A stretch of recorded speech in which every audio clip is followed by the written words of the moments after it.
Seven armed soldiers walked into Harlow General Hospital on a Tuesday morning and asked for one person by name. Not the chief of staff, not the director, a nurse. The entire lobby stopped breathing.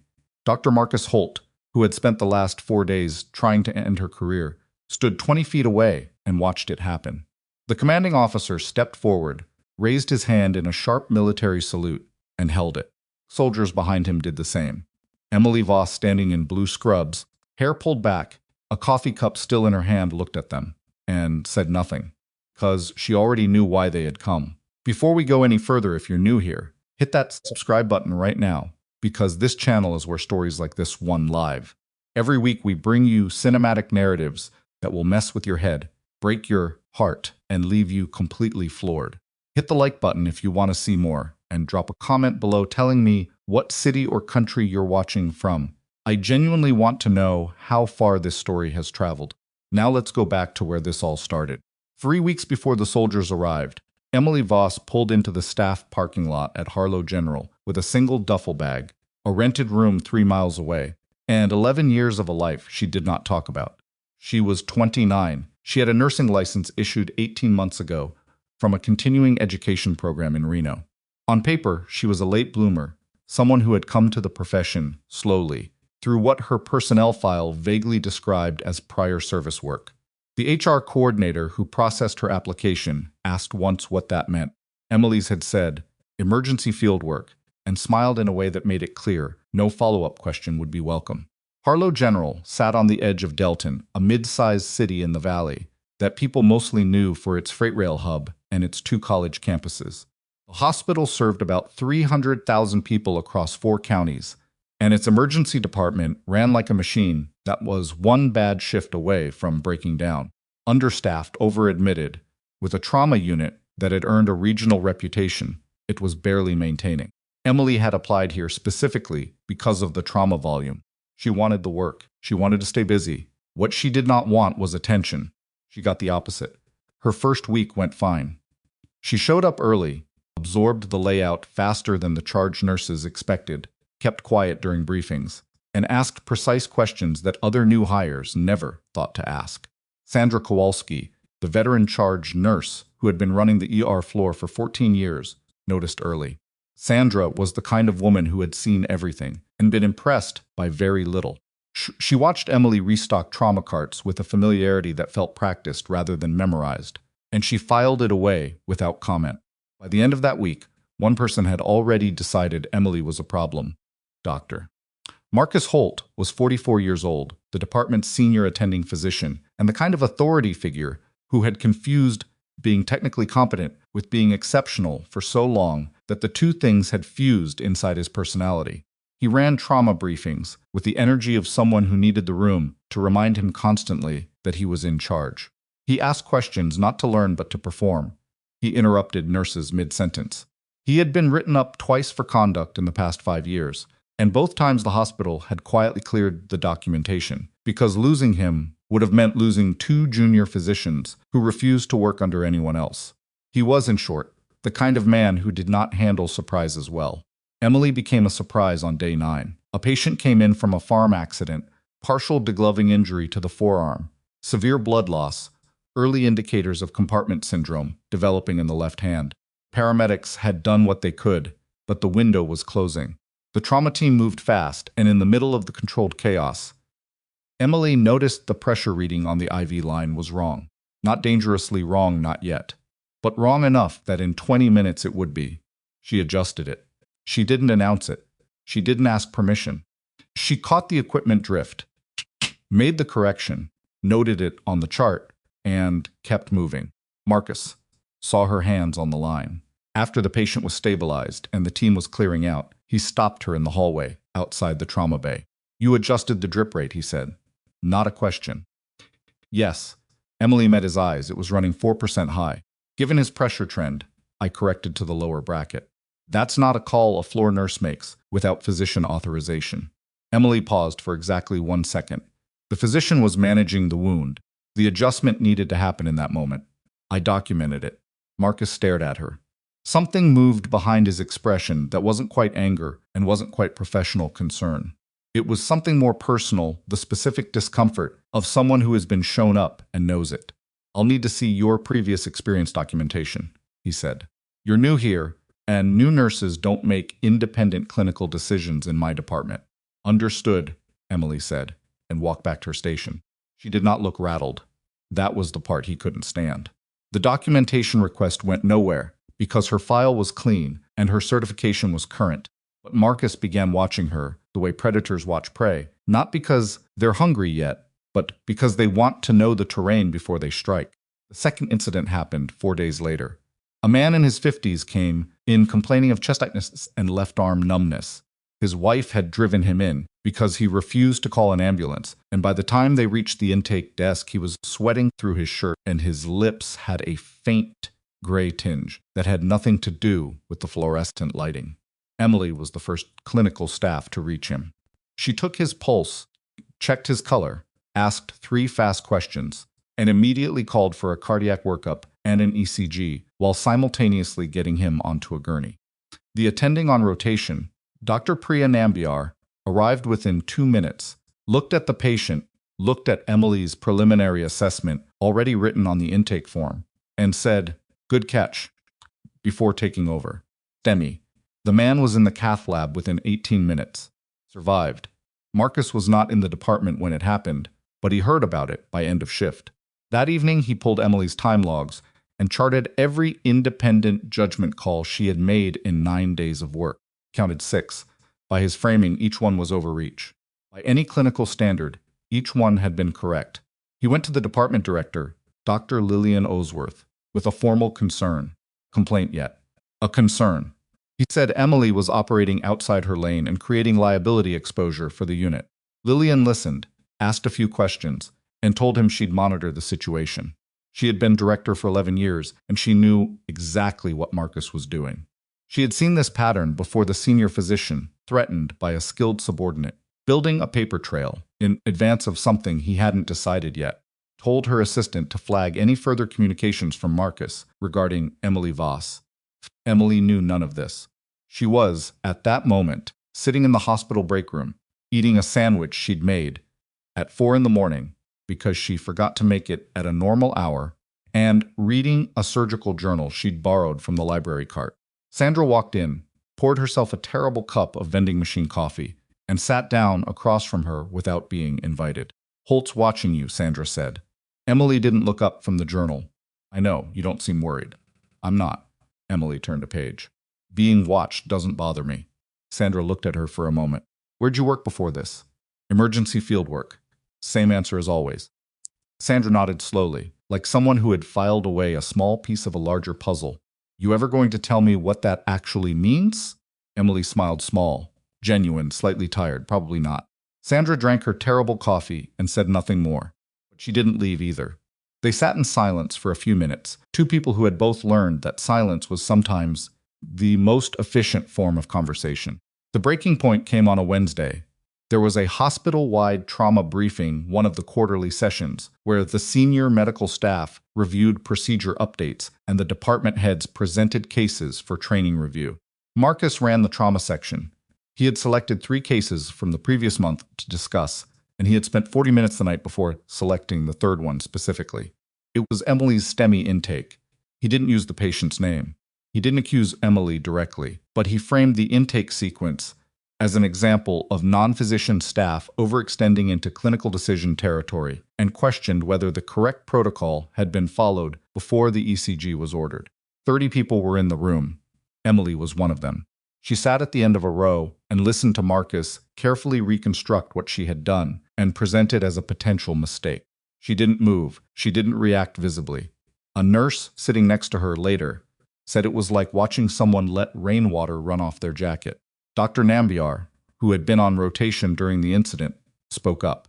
The ECG was ordered on clear presenting symptoms. I reviewed the intake form. It was correct. Marcus nodded slowly as if conceding a minor point. Of course. And I'm not suggesting the outcome was wrong. I'm raising the question of process. When does a nurse's independent clinical judgment cross a line? He looked at Emily when he said it. Just for a second. Long enough. Emily looked back at him. Then she raised her hand. Marcus looked like he hadn't expected that. Yes, I'd answer that question, Emily said, but it's already answered in the competency framework for licensed trauma nurses. Section 4.2, subsection B. Independent assessment and escalation are within scope when a physician is not immediately available and delay presents risk to the patient. Followed that framework. She paused. Would you like me to walk through the timeline? Silence. Marcus said no. Thank you, and moved to the next slide.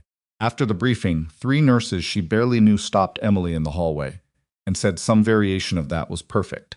She thanked them and kept walking. She didn't feel triumphant. She felt the low-grade electrical awareness that something had just shifted, that whatever Marcus had been building quietly was now going to accelerate. She was right.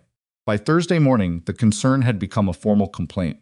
Marcus had submitted documentation to hospital administration, accusing Emily of repeated unauthorized clinical decision-making, failure to defer to physician authority, and creating systemic risk in the trauma unit. He had attached time-stamped records. He had framed it carefully, not vindictive, but clinical, professional. He had done this before, she would later learn. Not to someone like her, but to others who had gotten in his way. Complaint triggered an automatic administrative review process. Emily was notified by email at 7:14 in the morning, 2 hours before her shift started. She read it on her phone in the parking lot, sitting in a car with a cracked dashboard and a heating vent that only worked on one side. She sat with it for a moment. Then she got out of the car and went in for her shift. She told no one about the email. She didn't call anyone. She didn't go to HR to preemptively defend herself. She simply worked carefully, precisely, the same way she always did. The nurses who liked her noticed that her expression was slightly more flat than usual. The way someone's face goes when they're managing something internally that they haven't decided to share yet. Sandra noticed more than most. By the afternoon break, she cornered Emily near the supply room. Word travels fast in this building, Sandra said quietly. Holt filed something. I know. Emily was checking inventory count on the supply shelf. He was always going to, Emily. Sandra's voice dropped a register. An administrative review is serious. You need to. I know what it is. Emily turned to face her, and something in her expression made Sandra stop speaking. Not coldness. Something older. Something that looked like it had already navigated worse situations and had developed muscle memory for this specific kind of pressure. I'm not going to fight it the way he expects. I'm going to keep doing my job correctly and let the record do the talking. Sandra stared at her. You're not scared. I've been in situations where being scared made things worse, Emily said. I've learned to be scared later when there's time for it. The review was scheduled for the following Tuesday. Marcus submitted additional materials over the weekend. Emily submitted nothing, except a short statement confirming that her actions had followed protocol. She attached no appeals, no supporting documentation from colleagues, no emotional context, just the framework citation, the timestamps, and her signature. It was an unusual response for someone in her position. The administrative coordinator who processed it mentioned to a colleague that she had never seen a nurse respond to a formal complaint with something that read like a field report.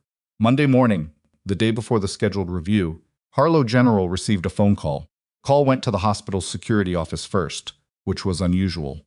The duty officer, a retired sheriff's deputy named Hank Pressler, who had worked the desk for 6 years and had never once received a call that surprised him, took the call at 8:40 a.m. When he hung up 12 minutes later, his eyes had changed colors twice. He walked directly to Lillian Osworth's office without calling ahead. He knocked. She told him to come in. He closed the door behind him, which he had never done before, and said something to her in a voice too low for her assistant to hear through the wall. Lillian picked up her desk phone and made 2 calls.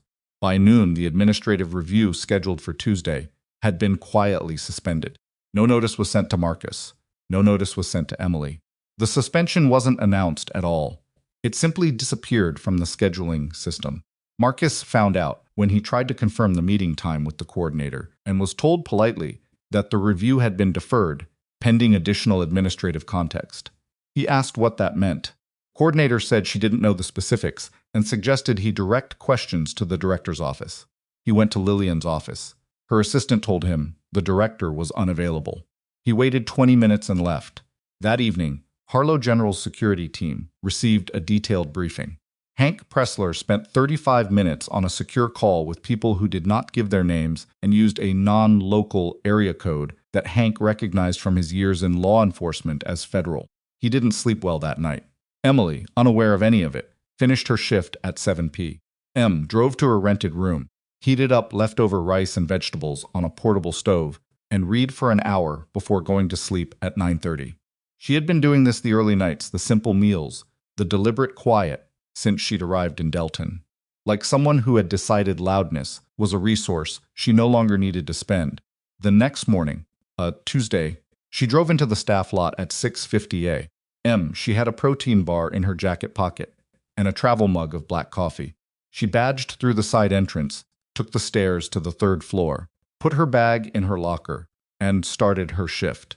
She was 50 minutes into a completely ordinary morning routine: medication checks, a pediatric intake in Bay 4, a follow-up chart review, when Hank Pressler appeared at the entrance to the ER floor. He was not in the habit of coming to the ER floor. He looked at Emily across the room, and something in his expression was careful in a way that had nothing to do with protocol. He walked toward her, and she turned to face him before he was close enough to speak, as if she had heard footsteps that were different from other footsteps. "Ms. Voss," he said quietly, "there are some individuals at the main lobby entrance who are asking for you." Emily looked at him. "How many?" The question surprised him. He had expected who or what do they want? 7, he said. Suddenly set her tablet on the nearest counter. She pulled off her gloves, dropped them in the waste bin, picked up her coffee. "What are they wearing?" Hank paused. "Civilian clothes." "But Ms. Voss," he hesitated, like he was trying to find a frame for something he had no frame for. "They don't move like civilians." Emily looked at him for exactly 2 seconds. Then she walked toward the elevator without saying anything else, and Hank followed, and neither of them spoke during the long ride down to the lobby, and the only sound was the low hum of the cables doing their work in the dark shaft above them. The lobby was already different. The usual Tuesday morning noise, the information desk phone, the revolving door cycle, the scattered conversations of visitors waiting in plastic chairs had stopped. Or not stopped exactly, but dimmed.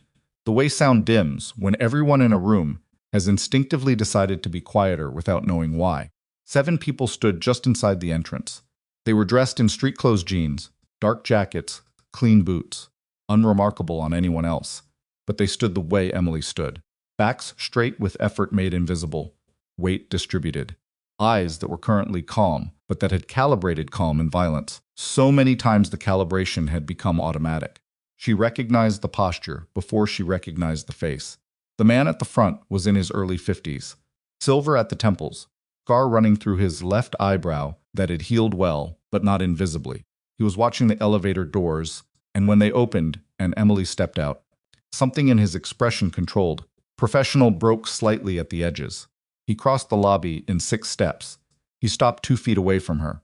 He raised his right hand, sharp and clean, the salute of someone who had done it 10,000 times and still meant it every single one. "Captain Voss," he said.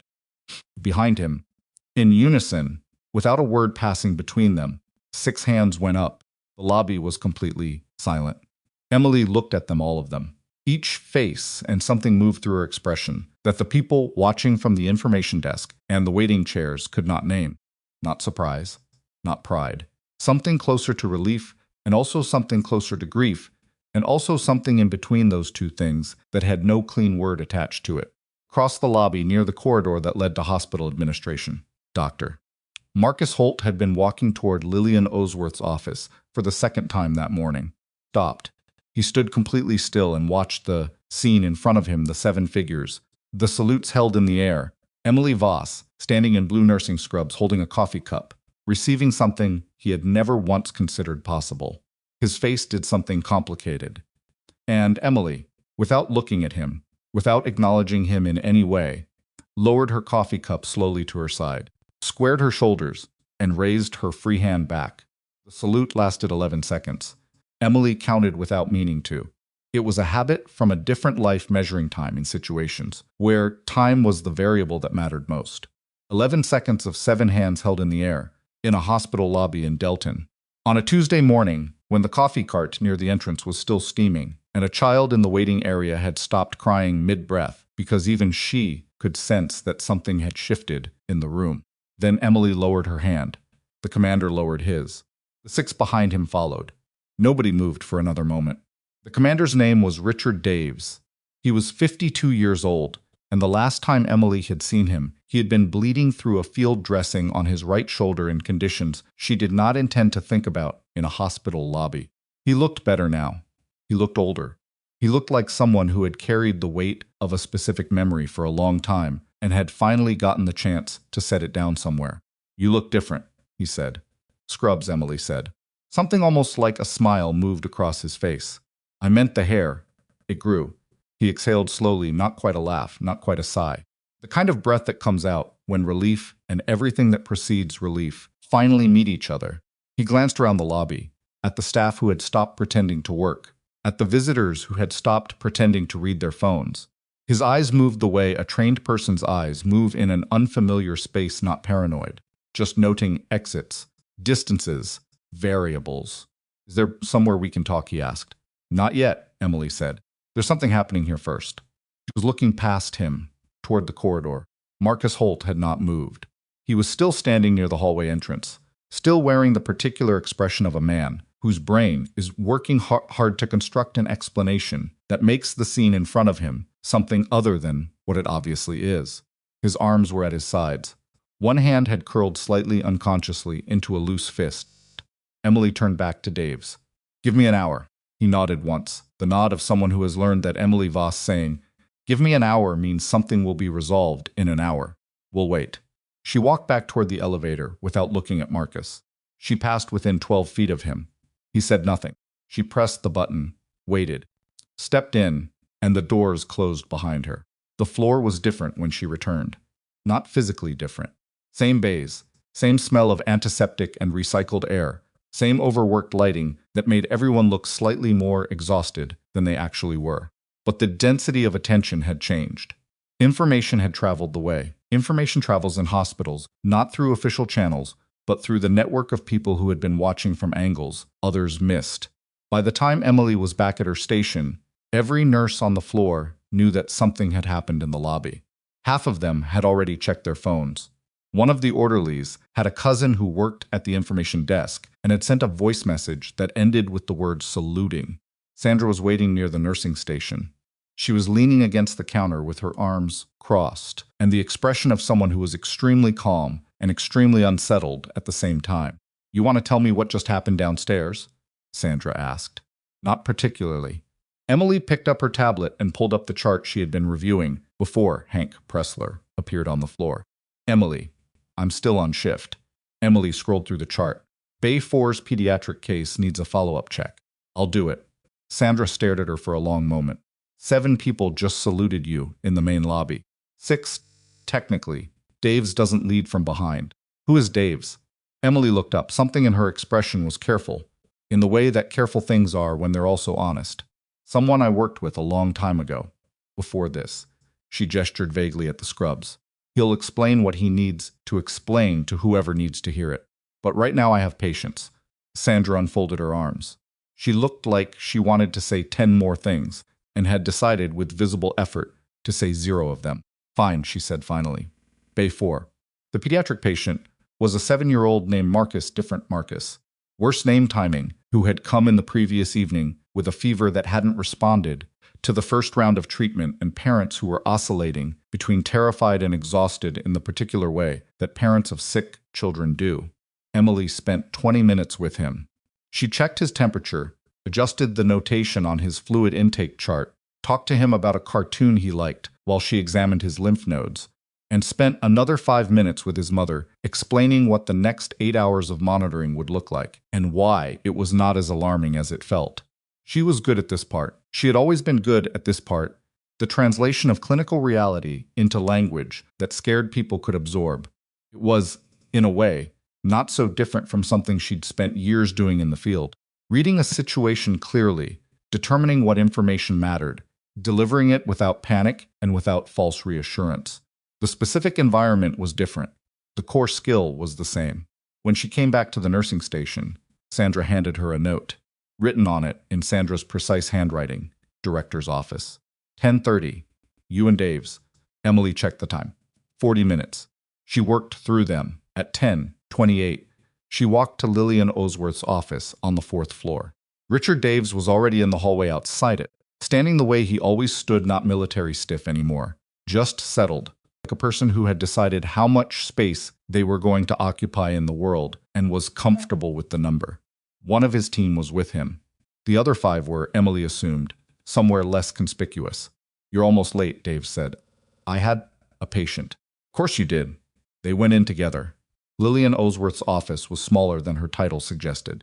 She was in her early 60s. With reading glasses she kept taking off and putting back on, and the measured calm of someone who had spent decades managing institutions and understood that most crises were problems wearing costumes. She had been doing her own research since Hank Pressler's visit to her office the day before. She had not slept particularly well either, but for different reasons than Hank. She had made a phone call to a contact in a federal administrative office. The person on the other end of that call had confirmed 3 things. First, that Emily Voss held a decorated service record in a specialized military medical unit. Second, that the record was classified at a level that meant Lillian would not be reading it that week, or any other week, without clearance she did not have.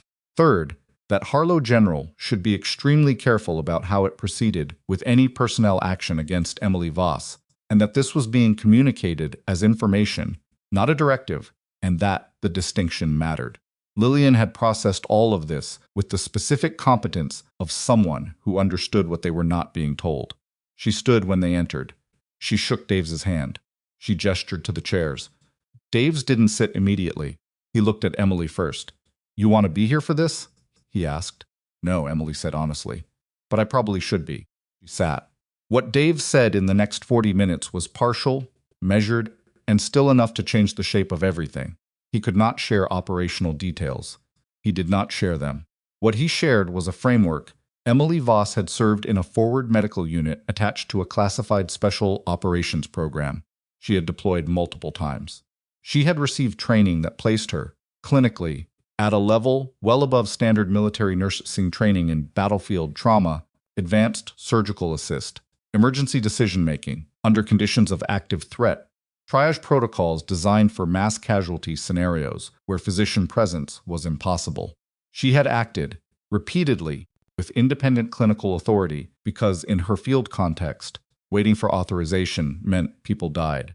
She had been decorated 3 times, twice for individual action, once for a specific incident that Daves described only as a situation in which Captain Voss's decisions preserved the lives of personnel who would not otherwise have made it home, and that was as specific as he got, and nobody in the room pushed for more. When he finished, Lillian was quiet for a moment. Why now? She asked. Why come here? Because we became aware that a formal complaint had been filed against Captain Voss based on her clinical decision, Dave said, and we determined that the complaint reflected a fundamental misunderstanding of her capabilities and training. We wanted to provide context. We're not directing the hospital's personnel process. We're clarifying the record. Lillian looked at Emily. You didn't tell anyone. It wasn't relevant, Emily said. It seems fairly relevant. It wasn't relevant to doing my job correctly, Emily said, which I was doing. Lillian held her gaze for a moment. Then she put her reading glasses back on and looked at the notepad in front of her. I'll need to review this with legal and HR before any formal action is taken. She paused. The review process against you is suspended indefinitely. Emily nodded. Daves and his team left the hospital at 11:45. Emily walked them out to the main entrance. On the sidewalk, Daves stopped. Come back, he said. Not pushing, just offering. Emily looked at the hospital doors. I know. Is this what you want? She considered the question seriously, which was the only way she considered questions. What I chose. He nodded. He knew the difference between those 2 things and respected that she knew it too. He offered his hand. She shook it. He walked to the vehicles at the curb, and his team loaded in with the quiet efficiency of people who had done it 10,000 times, and they left Delton the same way they'd arrived, without announcement, without visible disruption, in vehicles that were ordinary enough to disappear into traffic immediately. Emily went back inside. The afternoon was where everything started to fracture. Marcus Holt had spent the morning gathering information the way he gathered everything aggressively. through channels he considered beneath him but was willing to use when necessary. He had cornered one of the front desk staff and asked what he could find out about the visitors. He had called a colleague at a hospital across the state who had contacts in medical licensing to ask about Emily's original certification pathway. He had composed and deleted 4 different emails to Lillian's office. 2 p.m. He had the broad shape of what had happened without the specifics, which made it worse because the broad shape was bad enough. The woman he had been trying to remove from his department had a classified military background that had triggered a visit from people his contacts described as federal adjacent and serious. His complaint had not been formally dismissed, it had been suspended, which was different. But the distinction felt increasingly thin. He found Emily near the medication dispensary at 2:20. "I need a word," he said. Emily looked at him without obvious emotion. "I have a patient in 10 minutes. This won't take long." His voice was controlled in the way that controlled voices are when they're managing something underneath. "I want to know who those people were. You can ask the director's office. I'm asking you." "I know." Emily pulled the medication cart toward Bay 7. "I'm referring you to the director's office." He stepped slightly into her path. Not aggressive, barely even assertive, technically, but intentional. Emily. First name, different register. Something that was trying to be conciliatory and wasn't quite making it. "If there's a misunderstanding here, I want to resolve it. Professionally." She stopped. She looked at him with the same directness she applied to everything, which was not cruel, and was not warm, and was simply accurate. "You filed a formal complaint against me because I embarrassed you in a briefing. You built a paper trail over 2 weeks to do it. That's not a misunderstanding. It's a decision." She moved the cart forward. "If you want to resolve something, the director's office has the process for it." He said nothing. She went to Bay 7. By 4 p.m., the ER was running hot. A school bus had been involved in a sideswipe collision on the highway 12 miles east of Delton. Nothing catastrophic. No fatalities. 22 kids ranging from 8 to 14, with injuries ranging from bruising to a suspected spinal percussion case, and 2 with lacerations requiring stitching, and 1 girl, 11 years old, who had struck her head against the window frame in a way that had the paramedics using words like altered and pupils unequal over the radio before they arrived. The ER shifted into a different gear. This was the gear Emily knew better than most of the people around her knew it. She moved the same way she always moved in elevated situations, not faster, but more deliberately, each action precise. No wasted motion, no audible stress, even when the internal calculation was running hard. She triaged with 2 other nurses and the attending on rotation doctor, Yolanda Marchand, who was capable and overextended and smart enough to recognize immediately that Emily's contributions were making her job faster, not harder. "Voss, what do you see on 14? Yolanda called across the bay. Emily was already there. "Left temporal contusion, GCS is 13. Pupils are 3.5 versus 4. She's tracking but slow. I want a CT, order it." Yolanda didn't pause. "You have authority on this one." A small thing. A physician verbally extending clinical authority to a nurse in a mass casualty scenario. Routine under the circumstances. But 3 nurses, standing close enough to hear it, registered the word authority and registered that it was being used without hesitation by a doctor who had been in this department for 7 years and did not hand out trust like it was free. Marcus arrived at the ER at 4:15. He had no patient scheduled. He was not on rotation. He came because he had heard the call volume increasing on the overhead system, and because Emily would reflect later, he was the kind of person who needed to be in the room where things were happening, even when his presence was not the point. He stood at the edge of the controlled chaos and watched. He watched Emily move. He watched her make decisions and have them acted on immediately. He watched her talk to a 13-year-old boy with a broken finger and a head lack in a way that made the boy stop crying within 40 seconds, not because she was soothing in a generic way, but because she was specific. She told him exactly what was going to happen, in what order, and why. And the specificity was the thing that reached him, the thing that said, someone who knows what they're doing is handling this. It was the first time Marcus had watched Emily without the lens of threat. It lasted about 4 minutes. Then Dr. Yolanda Marchand walked up to him and said, in the quiet, direct way that surgeons talk when they want to be heard, and only heard, Marcus, if you don't have a patient here, I need you out of the bay. We're running tight. He left. He stood in the hallway outside the ER and felt something that he did not have an easy name for. It was not remorse, not yet, not exactly. It was the specific discomfort of a person who has built a case for a position and begun to suspect, somewhere below the level of conscious admission, that the case was wrong, not procedurally wrong, fundamentally wrong. He went home at 6. He did not sleep well either. The 11-year-old girl with the head injury, her name was Petra, had a small subdural bleed that the CT confirmed at 4:48 p.m. She went to neurosurgery. The prognosis was guarded but not dire. She made it through the procedure. Her parents, who had been in the waiting room for 3 hours in the particular suspended hell of waiting room time, were told by Dr. Marchand that early identification of the symptom picture had been a significant factor in the outcome. Dr. Marchand did not specify who had identified it first. She didn't need to. Among the nurses, the information moved the way it always moved. Sandra found Emily in the locker room at 7:30 after the shift ended. Emily was sitting on the bench in front of her locker, still in her scrubs, her shoes off, her head slightly bent.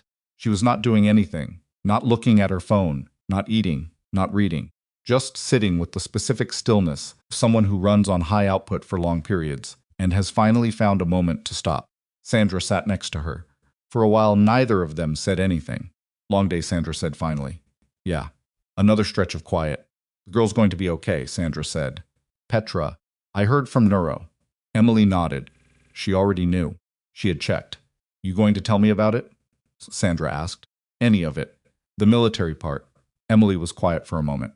"There's not much to tell that isn't classified. I don't need specifics. I just—" Sandra paused, choosing the words with the care of someone who had learned that words chosen carelessly could damage things that mattered. "You've been here 3 weeks, and I've been watching you operate, and I kept thinking, this person has done this before. Not hospital nursing. Something else. Something harder." Emily looked down at her hands. They were steady. They were always steady even at the end of a day like this, even after the kind of mental load that would have left other people's hands shaking. It was something she'd worked on deliberately, years ago, in context she wouldn't describe. 10 years, she said finally. "Roughly." "Combat?" A long pause. "Some of the time." Sandra absorbed this. "And you just came here, filed a nursing application, showed up. I wanted something quieter." Emily glanced sideways at her. "This has been the opposite of quiet." Sandra made a sound that was almost a laugh. "'Cause of Holt." "Partly. What's the other part?" Emily didn't answer immediately. She looked at the locker in front of her, the cheap metal, the padlock she'd bought from a pharmacy, the photograph she had not put up because she did not put photographs up. "People are sick here," she said, "and they need someone who knows what they're doing. Part isn't complicated." Sandra nodded slowly. "Complaints suspended." "You know that." "I know. Might not stay suspended. Marcus isn't, he doesn't let things go." Emily put her shoes back on. She tied them in the quick double knot that she had been doing since she was 20 years old in a very different kind of boot. "I know that too." She stood. She picked up her bag. "Emily." Sandra's voice stopped her at the locker room door. "What did you do? Over there. What did you actually do when it mattered?" Emily turned to look at her. The locker room was quiet. The hospital sounds came through the walls, the distant overhead pages, the wheel squeak of a cart somewhere down the corridor, the ordinary noise of a place that never fully stopped. She said, "I kept people alive when the conditions were designed to kill them." She said it without weight, without performance, like it was simply a description. Then she walked out. The hallway was nearly empty at this hour. Most of the day staff had cycled out. The evening crew was settling in. Emily took the stairs down rather than the elevator because she preferred the stairs, had always preferred stairs. The specific physical clarity of her own legs carrying her own weight under her own control. On the second-floor landing, she almost walked directly into Marcus Holt. He was standing near the fire door, jacket on, clearly heading out. He looked as surprised to see her as she was to see him, which was not very surprised, but authentically enough that neither of them had a prepared response ready. Stood 3 feet apart, Marcus looked at her for a moment. In the flat stairwell light, without the performance of the briefing room or the charge of the complaint process, he looked like what he actually was, a tired physician in his mid-40s who had made a series of decisions that were unraveling and who had enough self-awareness left to know it, even if he wasn't ready to say it. He opened his mouth. Emily waited. He closed it. He said, "I'll be withdrawing some of the documentation I submitted." He did not apologize. He did not elaborate. He delivered it the way people deliver things they have rehearsed, but still can't quite commit to fully. Emily looked at him. Okay, she said. He waited for more. She didn't give him more. Not cruelty. She had no interest in cruelty. She just did not have extra energy tonight for making it easier for him to feel better about what he had done. She moved around him and continued down the stairs. She was in the parking lot, 3 rows from her car, when her phone rang. Unknown number, but the area code was the same federal area code that Hank Pressler had mentioned when he told Sandra, who had told Emily about the security briefing. She answered. The voice on the other end was a woman's. Calm, professional, the particular tone of someone who delivers information without inflection. She identified herself by a name Emily did not recognize, and a department title that was vague enough to mean several things. Captain Voss, the woman said. We need to inform you that the administrative review initiated by Dr. Marcus Holt at Harlow General has triggered a secondary inquiry. The inquiry is not about you. Emily stopped walking. Parking lot was quiet. Overhead lights made pale circles on the asphalt. What's it about? Emily asked. Dr. Holt's complaint documentation shows a pattern consistent with prior conduct reports in his personnel file, the woman said. We've been asked to assist in a coordinated review. This is standard process. It may take several weeks. Who asked you? Emily said a pause. Brief. Measured. The hospital's board of directors initiated contact this afternoon. Emily stood in the parking lot and let that settle. The board. Not Lillian alone. The board. Is there anything you need from me? She asked. Not currently, the woman said. We wanted you to be aware. You'll receive formal correspondence through the hospital's HR channel within 72 hours. Call ended. Emily stood for another moment. A car pulled out of the lot 2 rows over. Headlights swept across the asphalt and then were gone. The hospital building behind her was lit up in the dark windows of different floors, different departments, different small urgent stories happening all at once behind glass, the way hospitals always are, endless and unpausing.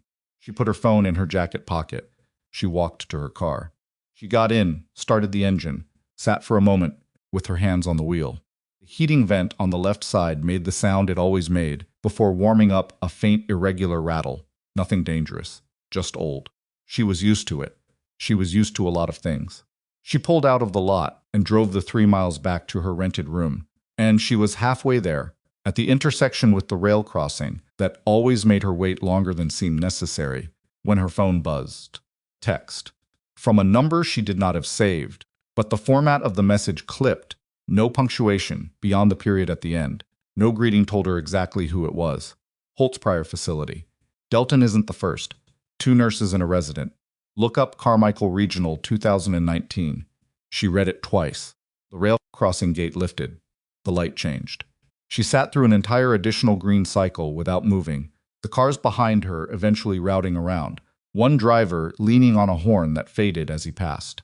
Because if the message was right, if Marcus Holt had done this before, at another hospital, to other people, and that documentation existed then, what was happening at Harlow General was not a personnel complaint being resolved. It was the end of something that should have ended a long time ago. And whoever had just sent her that text knew something about Marcus Holt's history that had not made it into any formal record. They had sent it to her, which meant either someone was helping her, or someone was testing what she would do next. She drove the rest of the way home with the text message sitting in her head like a splinter, not painful exactly, but present, something that would need to be dealt with before it got worse. Carmichael Regional, 2019.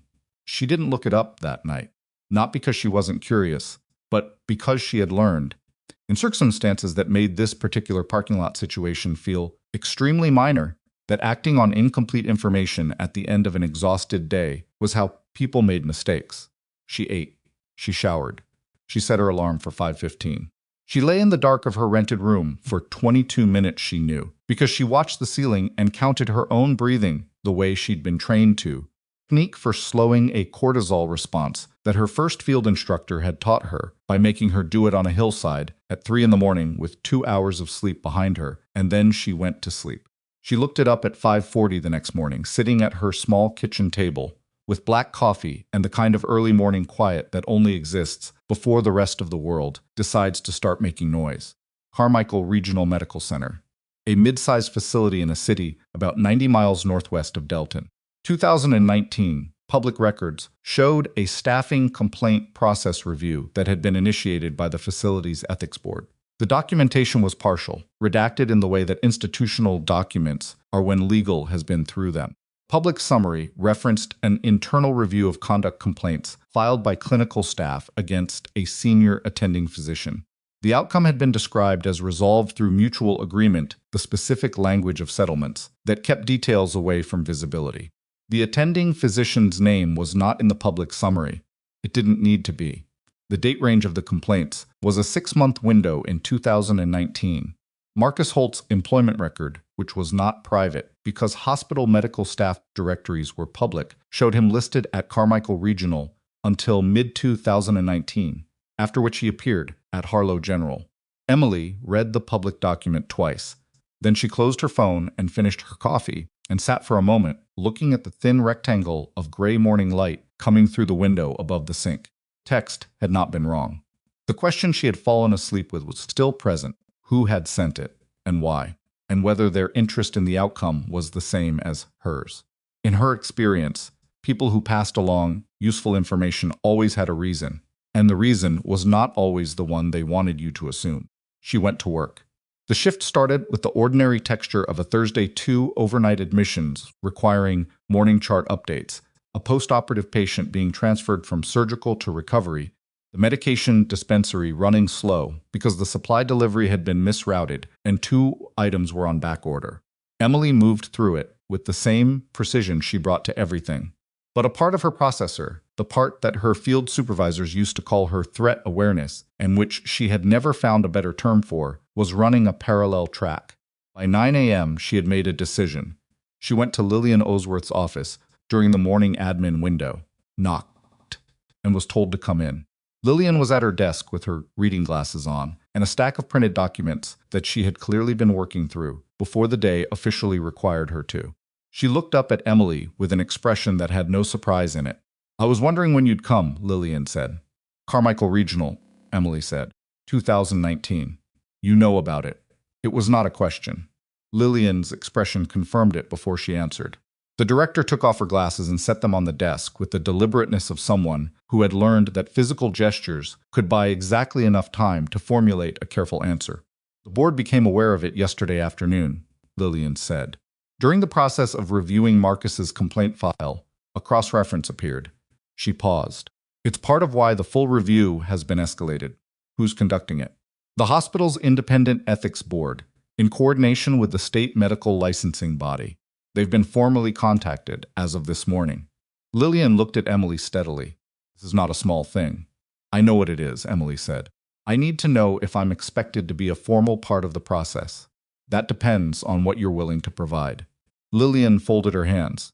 "Your own complaint experience is relevant documentation, but it's your choice whether to submit it formally. Nobody can compel you at this stage." Emily stood in front of the desk and thought about this with the same method she applied to everything stripped the emotional content. Look at the functional shape of the decision.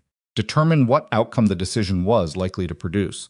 Carmichael case surfaces during the review, and my documentation isn't part of the record, she said. The pattern is weaker. Yes, then I'll submit formally. Lillian nodded once. My assistant will send you the documentation framework today. Emily, she paused, and something in her expression shifted from director to something more human, the way it occasionally did when she let the job sit back for a second. You've been here less than a month. I know. Most people in your position would have found a quieter exit by now. Emily looked at her. I didn't come here to find a quiet exit. She went back to the floor. Marcus was not on shift until afternoon. The morning moved with the relentless ordinary momentum of a working hospital, the small emergencies, the bureaucratic friction, the moments of genuine human weight that arrived without warning and required you to be fully present and then required you to move on quickly because something else was already waiting. Emily was good at the moving on part. She had trained that capacity the way other people train muscle through repetition until it was automatic. At 11:40, Sandra appeared beside her at the nursing station, with an expression Emily had not seen on her before. There's a woman in the family waiting room on 3, Sandra said, keeping her voice at the register. That meant this is not for general hearing. She asked specifically for you. Emily looked up from the chart she was annotating. Patient relation?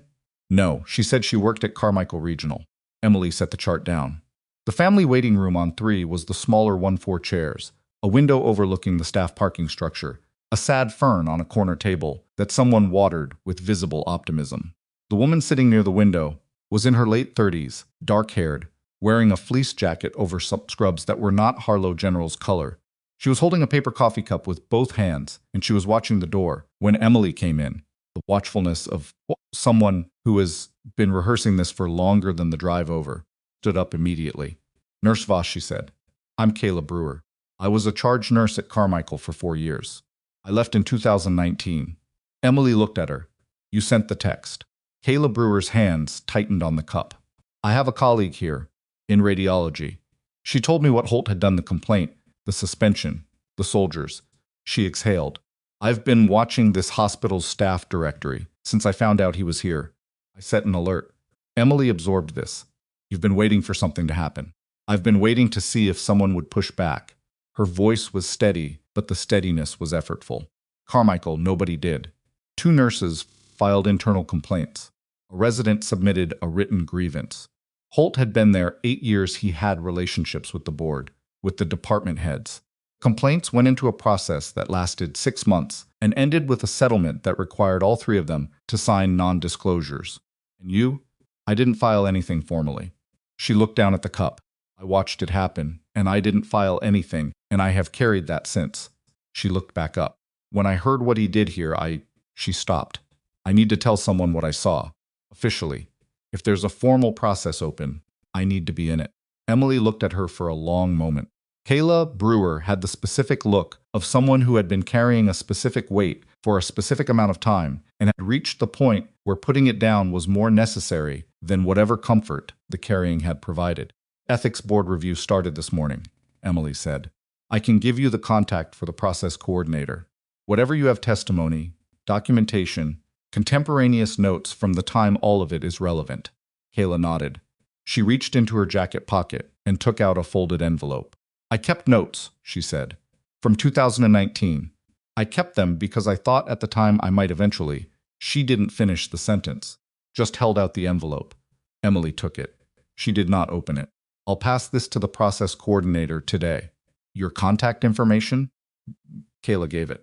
She held out her hand and Emily shook it, and then Kayla left. And Emily stood in the small waiting room alone for a moment, holding the envelope, listening to the building work around her.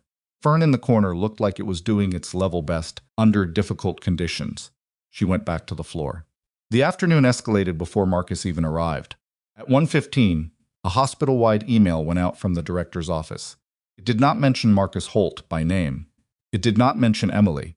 It announced that Harlow General's ethics board was conducting a review process. That staff with relevant information were encouraged to contact the board's designated coordinator, and that the standard confidentiality protections for reporting individuals were fully in effect.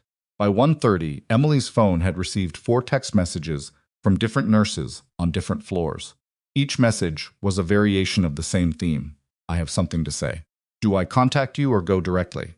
She sent them all directly to the coordinator. Marcus arrived at 2 p.m. for his afternoon clinic. He was in the building for 11 minutes before someone told him about the email. Emily was not in a position to see his face when he was told, but she heard from 2 different people independently that he had gone very still and then very controlled, which was, in her assessment, the response of someone who understood immediately what the email meant and was calculating how exposed he was. He didn't come to the ER floor. He went to his office. At 3 p.m., he called Lillian Osworth. The call lasted 18 minutes. Lillian did not share the content of the call. She had no obligation to, but her assistant mentioned to a colleague that the director had been very quiet after hanging up, the kind of quiet that meant she was thinking rather than processing, and the distinction between those 2 things mattered. The afternoon patient load was heavy. A construction site accident sent 2 workers in, one with a crush injury to the hand requiring ortho consult, one with an eye injury from debris that needed ophthalmology. A diabetic patient in his 70s came in with a foot wound that had been poorly managed at home for longer than anyone was comfortable with. Emily worked through all of it with the same method: present, precise, no wasted motion. each decision logged clearly. She was finishing the chart on the diabetic patient at 4:40 when she heard raised voices down the corridor. Not an emergency raised, not the adrenaline pitch of a crash or a trauma. Different kind. The human kind.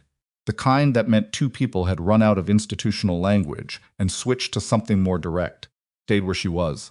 30 seconds later, Sandra appeared in the bay doorway. Her expression was professionally blank, in the way that meant something significant was happening, and she had made a choice to manage it carefully.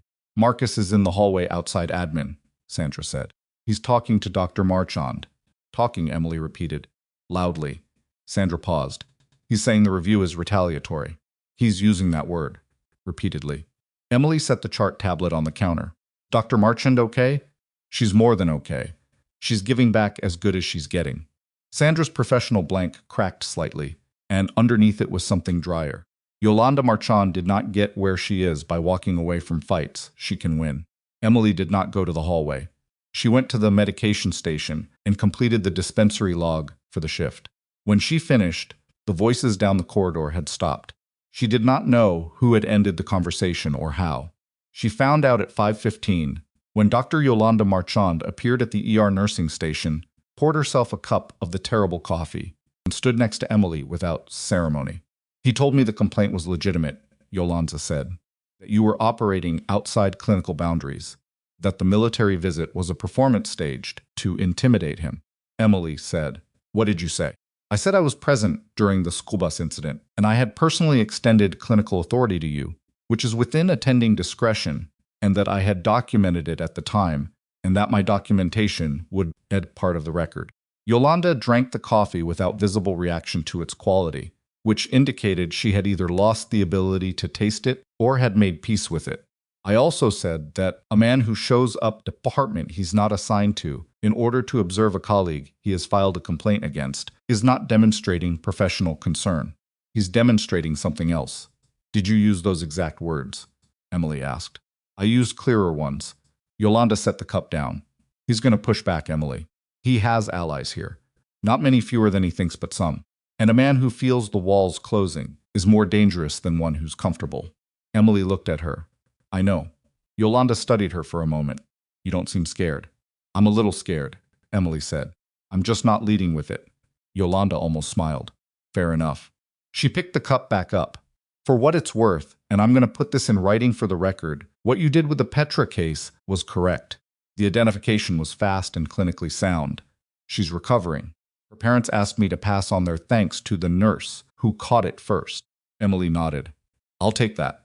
After Yolanda left, Sandra, who had been within earshot and making zero effort to pretend otherwise, said, "A little scared." "That's more human than you usually sound. Don't get used to it," Emily said. At 6 p.m., the hospital received a call. Emily did not know about it immediately. She was in Bay 9 with a post-procedure patient who was anxious in the way that people who have just had something done to their body are anxious not in crisis, but needing someone to talk them through the next 4 hours of what to expect. She did that. She spent 12 minutes doing it. When she came out, Hank Pressler was standing near the nursing station again. Face had done the color change thing again. Different colors this time. "Ms. Voss," he said, "there's a call being redirected to the director's office. I need you there." "Patient handoff first," she said. "It's 2 minutes," she said, and went to complete the handoff properly, because incomplete handoffs caused errors, and errors hurt patients, and nothing happening in the administrative structure of this hospital changed that calculus. She was in Lillian's office at 6 p.m. Lillian was behind her desk.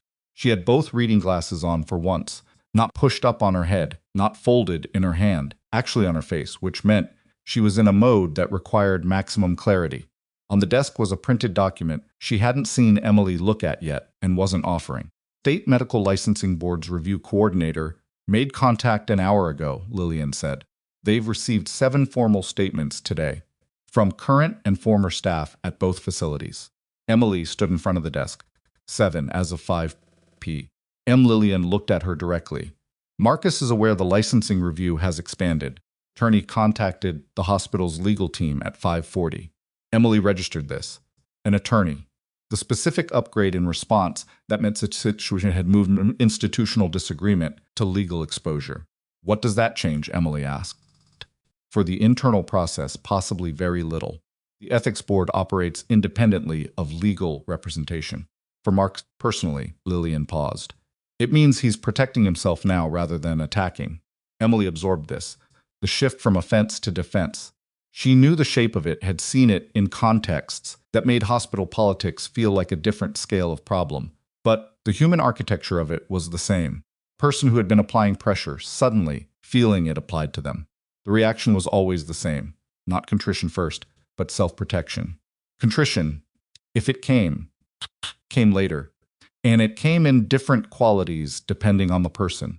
Is there anything the review board needs from me tonight? Emily asked. No. Your formal submission was sufficient for now. Lillian took her glasses off. Go home, Emily. She was halfway through the door when Lillian added, for what it's worth, and I wish I had moved faster when Marcus first raised his concern about you. What I've seen of your work in 4 weeks is not what he described. Emily turned back. He believed what he was saying, she said. Part that matters. He wasn't lying about what he saw. He was wrong about what it meant. Lillian looked at her. Does that distinction matter to you? Emily thought about it honestly. Tells me what kind of problem he is, she said. And that changes how the solution looks. She went home. She did not look at her phone for the first 30 minutes after arriving. She made dinner pasta. Simple. The kind of meal that required just enough attention to keep the mind occupied without demanding full presence. She ate at the kitchen table in the same small quiet she had been maintaining since arriving in Delton. Outside, the rail crossing sounded twice in the distance, the night freight. She had started to find it familiar. At 8:15, her phone rang. Richard Daves, she answered. I heard the licensing review expanded, he said. No preamble, news travels, Emily said. I have contacts who flag these things. A pause. You doing okay? Define okay. Functional, not losing sleep. I'm functional, she said. Sleep's fine. It was partially true. Why are you calling, Daves? Another pause. Longer. Because there's a development you need to know about, and I'd rather you hear it from me. Emily set her fork down. The classified portion of your service record, Dave said. There's been a request to have elements of it reviewed in context of the licensing investigation. From the Licensing Board's legal counsel. They believe certain aspects of your training history are relevant to assessing Marcus Holt's characterization of your clinical competency. Emily was quiet. That request went to a federal review office, Daves continued. The review office contacted my chain of command today.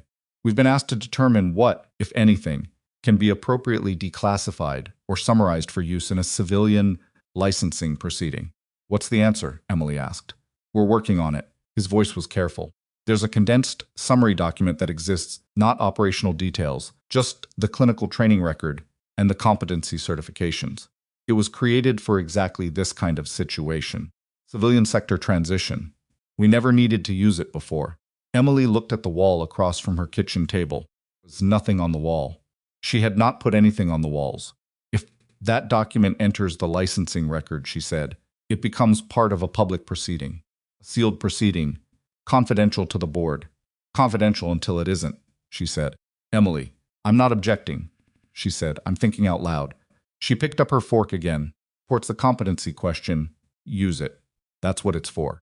Daves was quiet for a moment. You sure? It's a summary of training certifications, not the record itself. She pushed pasta around the plate. Whatever the board needs to correctly assess the complaint, they should have.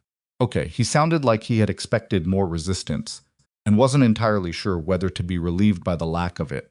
Communicate that to the review office. He asked one more time if she was doing okay. She gave the same partial answer. They hung up. She finished dinner. She washed the single plate, the single fork, the single glass. She dried them and put them away in the cabinet she used, the second shelf, where she had placed them on the first day, because it made sense. She was in bed by 9:30. She was asleep by 9:51. At 2:17 in the morning, her phone lit up on the nightstand. She was awake before the second buzz, not because she was a light sleeper exactly, but because years of specific conditions had calibrated her body to treat certain interruptions as information that needed immediate assessment. Unknown number. Different area code than Dave's, different area code than the licensing coordinator, she answered. A man's voice. Young, she thought late 20s, maybe early 30s. Clipped, controlled, but with something under it. that was not quite steady. Is this Emily Voss? Yes. You don't know me, he said. My name is Drew Holland. I was a second-year resident at Carmichael Regional in 2019. A pause. I was one of the people who filed a complaint against Marcus Holt. Emily sat up in the dark. I signed a non-disclosure, he said. I signed it because I was 28 years old and terrified, and my program director told me it was the cleanest resolution available. His voice had something in it, now not anger, but something adjacent to it, the residue of a decision that had been made under pressure and had never stopped being complicated. I've been following what's happening at Harlow General, the licensing review, the expanded scope. How are you following it? Kayla Brewer told me. He paused. She called me this afternoon. She came to see you. Emily looked at the dark wall in front of her. What do you want to tell me, Dr. Holland? The pause was long enough that she could hear him making a decision in real time. The non-disclosure, he said, covers the settlement terms, covers the specific financial figures. It does not, he stopped, started again. My attorney reviewed it this week. It does not cover my own direct testimony about what I witnessed. That was not what I signed away. Emily waited. I watched Marcus Holt falsify documentation on a patient complaint, Drew Holland said, in 2019, to protect himself from a clinical error.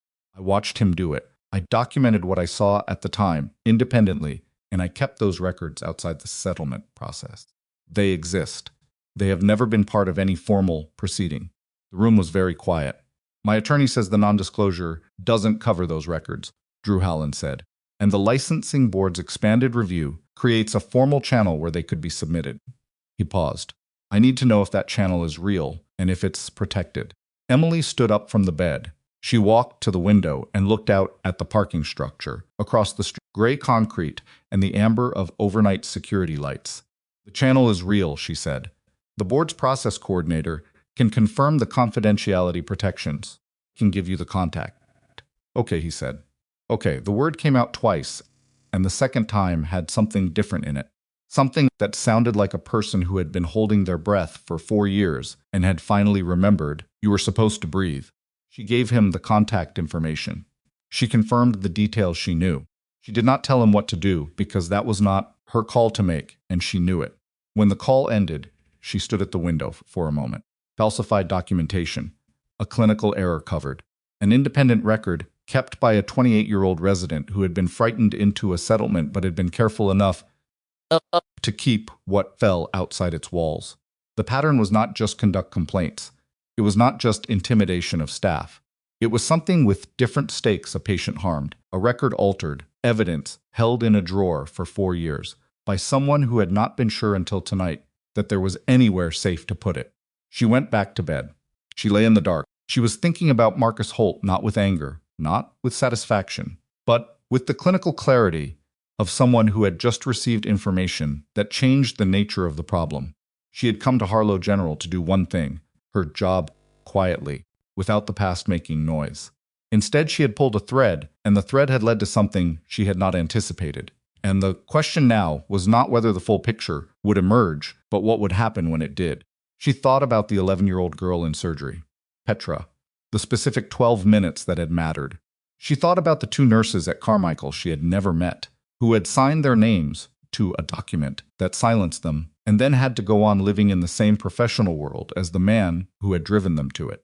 She thought about Drew Holland, 28 years old, frightened, keeping a folder of records in some drawer somewhere for 4 years because some part of him had known he might need them. She did not sleep again until 4 a.m. At 7:55, Emily arrived at Harlow General for her shift. She badged through the side entrance, the same way she always did. She took the stairs. She put her bag in her locker, pulled on gloves. She was in the hallway, heading to the morning briefing, when she saw Marcus. He was coming from the direction of the administrative wing, which meant he had been in the building early, which was unusual. He was wearing his badge and his white coat, and his expression was the composed version, the one he deployed when he needed to appear settled in situations where he was not. She had cataloged that expression in her first week. He saw her. He stopped. The hallway was not empty. 2 orderlies, a nurse from the overnight shift finishing her last chart notes, a housekeeping staff member with a cart, 4 witnesses, none of them watching specifically, all of them registering the scene in their peripheral awareness. The way hospital staff always register the currents between people. Marcus looked at her. Something had changed in his eyes. The calculation she was used to seeing there, the constant assessing of leverage and position and advantage, had a new element in it. Something that might have been, in another person, and under other circumstances, closer to fear. She did not stop walking. She passed within 6 feet of him. She did not alter her pace. She did not look away, and she did not stare. She gave him the same neutral regard she gave most things present, unattached, moving on. He said nothing. She went to the briefing room. She was 3 steps from the door when her pager went off, not the standard code, but the specific sequence she had been briefed on during her intake week, the one that meant hospital administration required immediate presence, not the clinical emergency pager, the other one. She changed direction. She was in Lillian's office by 8:05. Lillian was there. The hospital's head of legal, a tall man named Preston Holt, who Emily had met once during her onboarding paperwork, was there. And there was a third person, a woman Emily did not recognize, in a gray suit, with the identifying badge of the state licensing board visible on her lapel. "Close the door," Lillian said. Emily closed it. The woman in the gray suit introduced herself as the licensing board's senior investigator. She said her name was Margaret Solis, and she had been handling licensing matters for 11 years. And she said it all in the tone of someone who wanted the room to understand that she had seen most things and was not easily surprised. "We've received a submission overnight," Margaret Solis said, "from an individual whose identity is protected under the board's confidential reporting framework." She looked at Emily steadily. "The submission includes documentation relevant to an incident at Carmichael Regional Medical Center in 2019. Specifically, it pertains to the alteration of a patient record by the attending physician on duty during that incident," Preston Holt said. "At this stage, the board is required to notify the hospital of the submission scope. Dr. Holt is being contacted by his attorney as we speak," Lillian said. Her voice was controlled in the way that people who are very good at their jobs are controlled when they are standing near something significant and don't want to react until they have all the information. "His clinical privileges are under immediate administrative review, effective this morning." Emily looked at Margaret Solis. "What do you need from me?" "Nothing additionally at this stage," Solis said. "Your prior submission and Dr. Marchand's documentation are sufficient for the current scope." She paused. "I wanted you present for this notification because the original complaint in this process was filed against you. You have a right to know the direction the investigation has moved." Emily looked at Lillian. Lillian looked back at her with an expression that was doing several things at once: relief, and something like professional regret, and something that might have been the specific feeling of a person who had moved slightly too slowly to stop something from escalating this far, and was sitting with that. "Clinical privileges," Emily said. "Immediate review. That means he's not practicing?" "Effective this morning," Lillian confirmed. "Pending the review outcome." The room was quiet for a moment. Emily thought about Drew Hallen, in whatever city he was in, who had made a phone call at 2:17 in the morning and then had to wait. She thought about the patient at Carmichael in 2019, whose record had been altered, who existed somewhere in this chain of events as a person who had been harmed and whose harm had been hidden, and who might never know that the documentation had finally gone somewhere. She thought about none of this, visibly. Her face held its usual steady register, the one that read to outsiders as calm, and was actually something more specific. The management of response in a situation that hadn't fully resolved yet, and where premature reaction served no one. "Thank you," she said to Margaret Solis, "for informing me." "Turn to leave."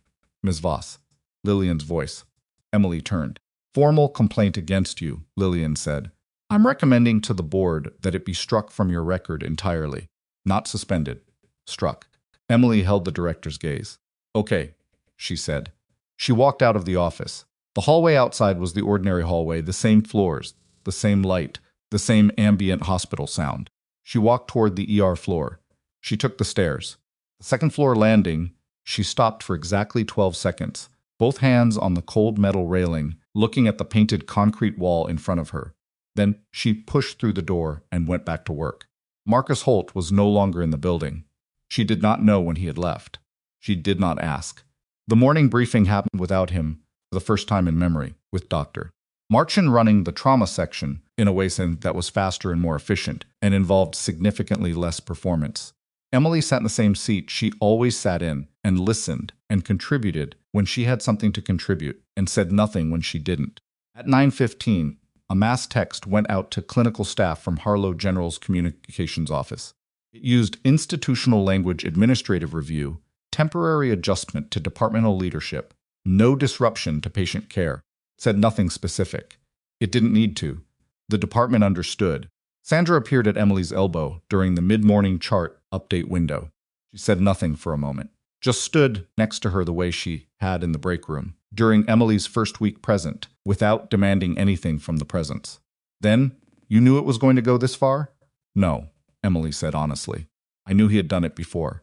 I didn't know the record existed. But when you decided not to fight the complaint the way he expected, I knew the truth was in the record, Emily said. I just had to keep doing the job long enough for the record to catch up. Sandra looked at her sideways. That's either very confident or very reckless. Probably both, Emily said. Sandra made the almost law sound again. Then she went quiet. Then, without looking at Emily, she said, Carmichael, 2019. The patient whose record got altered. Yeah. Do we know if I don't know, Emily said. Don't know if the board will be able to identify them or notify them. That's the part of this that doesn't have a clean resolution. Sandra nodded slowly. They stood at the nursing station together, and neither of them said anything for a while, because there was nothing to say that was adequate. And they both knew that, and they were both, in their different ways, kind of person who had stopped trying to force words into spaces where they didn't fit. At 11 a.m., Emily was in Bay 3 with a patient when her phone buzzed in her pocket. She finished what she was doing. She completed the charting. She stepped out of the bay. She looked at the message. It was from an extension she recognized as the Ethics Board Coordinator's office number. A single line, submission reviewed. Preliminary determination, credible and material. Full panel convening Friday. She read it twice. Put the phone in her pocket. Walked to Bay 7, where her next patient was waiting. She was 15 feet from the bay door when she heard the overhead page, not the standard call, not the emergency sequence. A different code entirely, one she had not heard in the 4 weeks she had been at this hospital. Stopped. She looked at the ceiling, as if looking at the source of sound would tell her something. Around her, 2 nurses had stopped moving. An orderly at the end of the corridor had turned. Even the ambient noise of the ER seemed to dim by a fraction, the way it had in the lobby. When Daves and his team had walked in, the way spaces change when the people in them sense that the next 30 seconds are going to matter. Code repeated. Sandra was 4 feet away. Emily looked at her. Sandra's face was doing something Emily had never seen it do before. Not shock, she was too experienced for shock. Something past shock.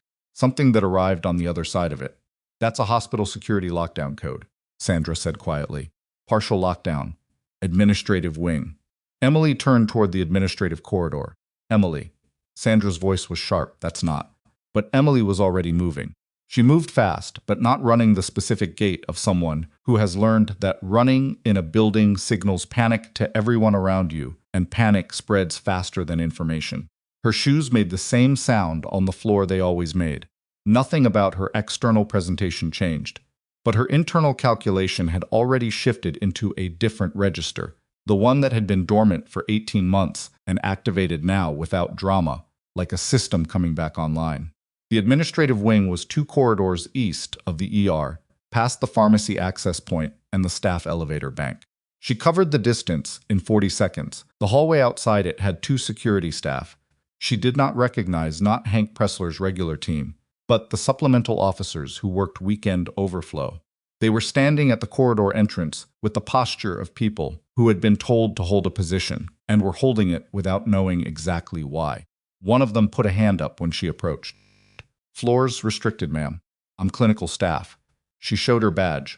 What's the situation? 2 officers exchanged a look. The one who had spoken said, "We've been asked to keep non-administrative personnel out of the wing. That's all we have. Is anyone injured? Not that we've been told."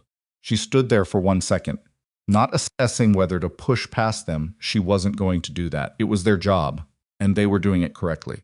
She was assessing what the lockdown code meant in context, with everything that had happened in the last 16 hours.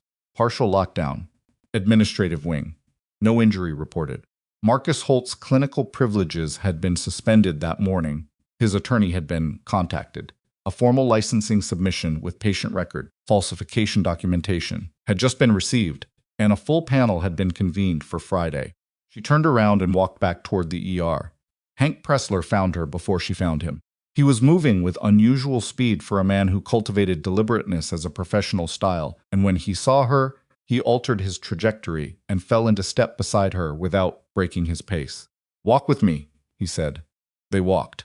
Marcus Holt came back to the building at 10:45, Hank said, keeping his voice below the ambient hallway noise.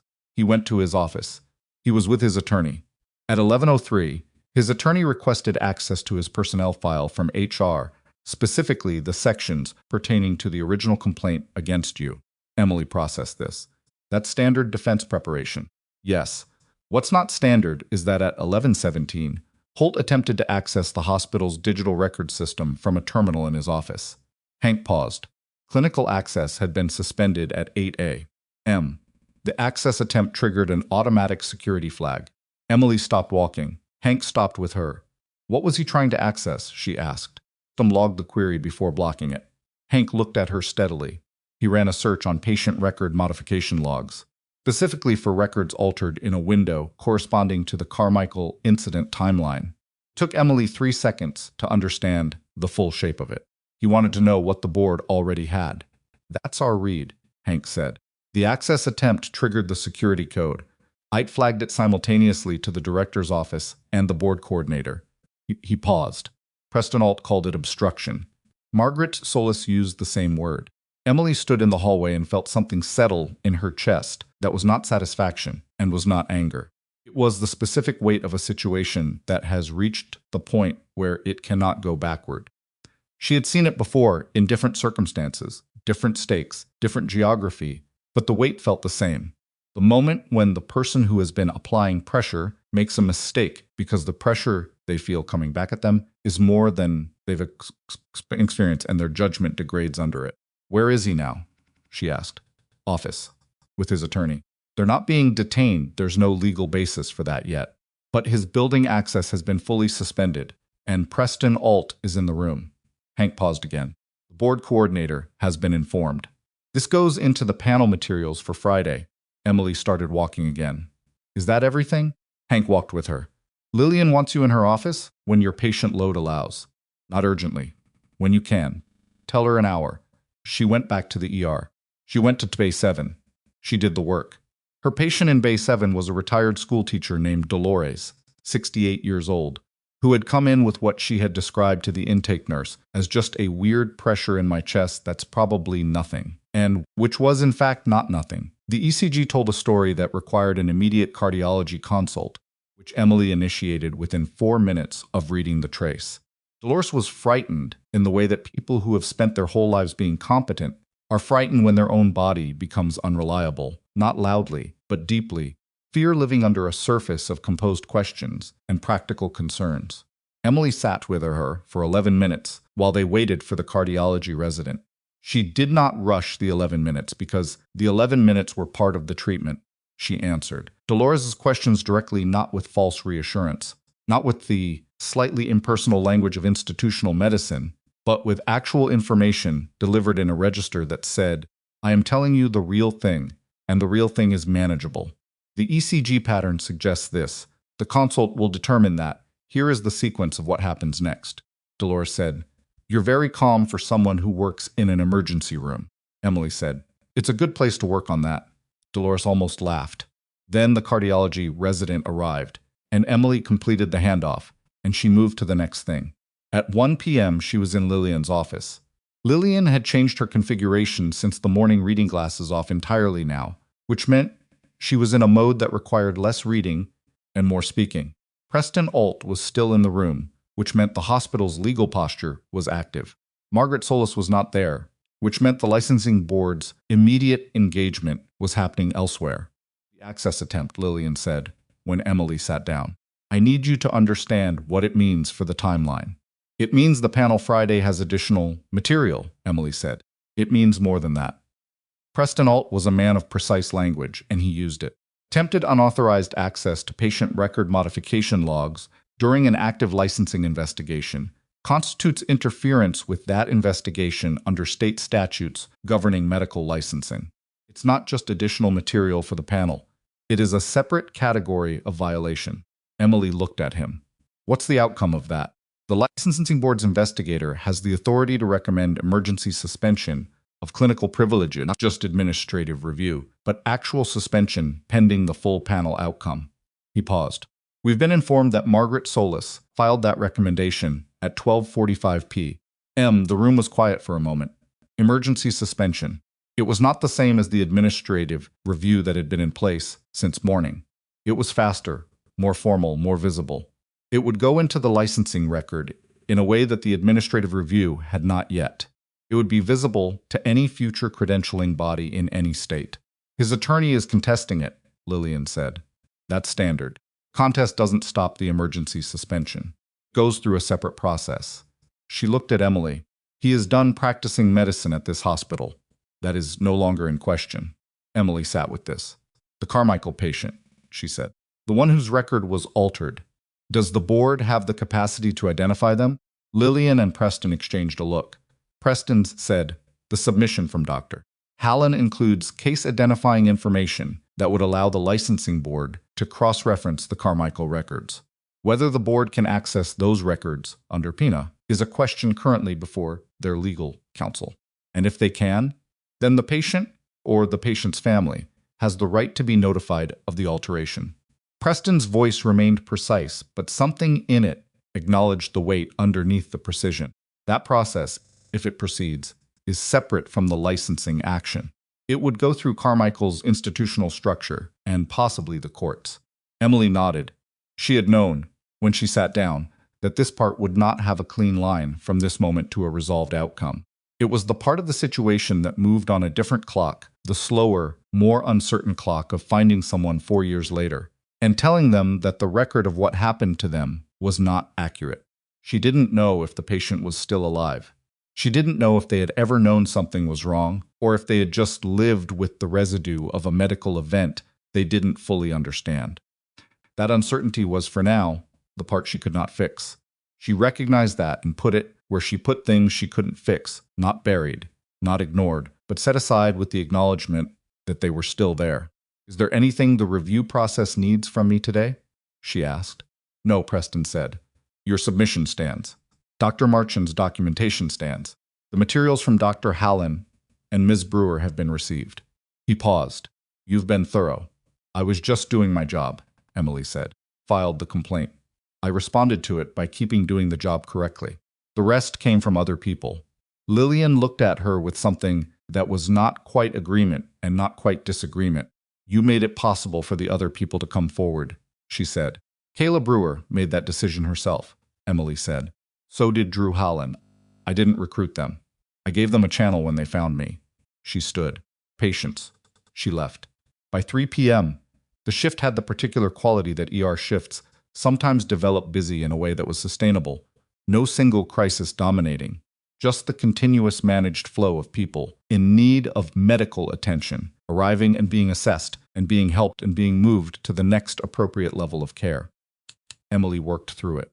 She started 2 IVs, assisted with a laceration repair that needed a second pair of hands, caught a medication interaction on a chart review that the prescribing physician had missed, flagged it immediately and professionally without making it a production. Department noticed. Not loudly, it was not the kind of environment that processed things loudly. But the noticing had a different texture than it had 4 weeks ago, and Emily was aware of the difference without centering herself in it. The respect that was in the room now was real and earned, but she had not come here to earn respect. She had come here to work. Those two things happened to have converged. Sandra found her at 4:15 with a look on her face that was trying to be neutral and was not fully succeeding. He's out of the building, Sandra said. A few of the admin staff saw him leave with his attorney around 2. He had a box. Emily did not ask what was in the box. She knew what was in boxes when people carried them out of buildings. Okay, she said. Okay, Sandra repeated, like she was testing the word. That's all you've got? What do you want me to say? Sandra looked at her for a long moment. I've been in this building for 14 years, she said. I've watched 3 physicians do variations of what Marcus did. Two of them are still practicing. One of them has a department named after him at a hospital upstate. She paused. This is the first time I've seen it go all the way. Emily looked at her. It hasn't gone all the way yet. Panel's Friday, Emily. I know, she did know. She could feel the shape of what Sandra meant, the specific shift in a situation when the outcome has become functionally inevitable, even if the formal process hasn't completed. I know it's different this time. She stopped, started again. I don't want to count something that hasn't landed yet. Sandra nodded slowly. Fair. She started to turn away, then didn't. The nurses who filed at Carmichael. The ones who signed the non-disclosures. Do you know if they— I don't know, Emily said. I don't know if anyone's contacted them.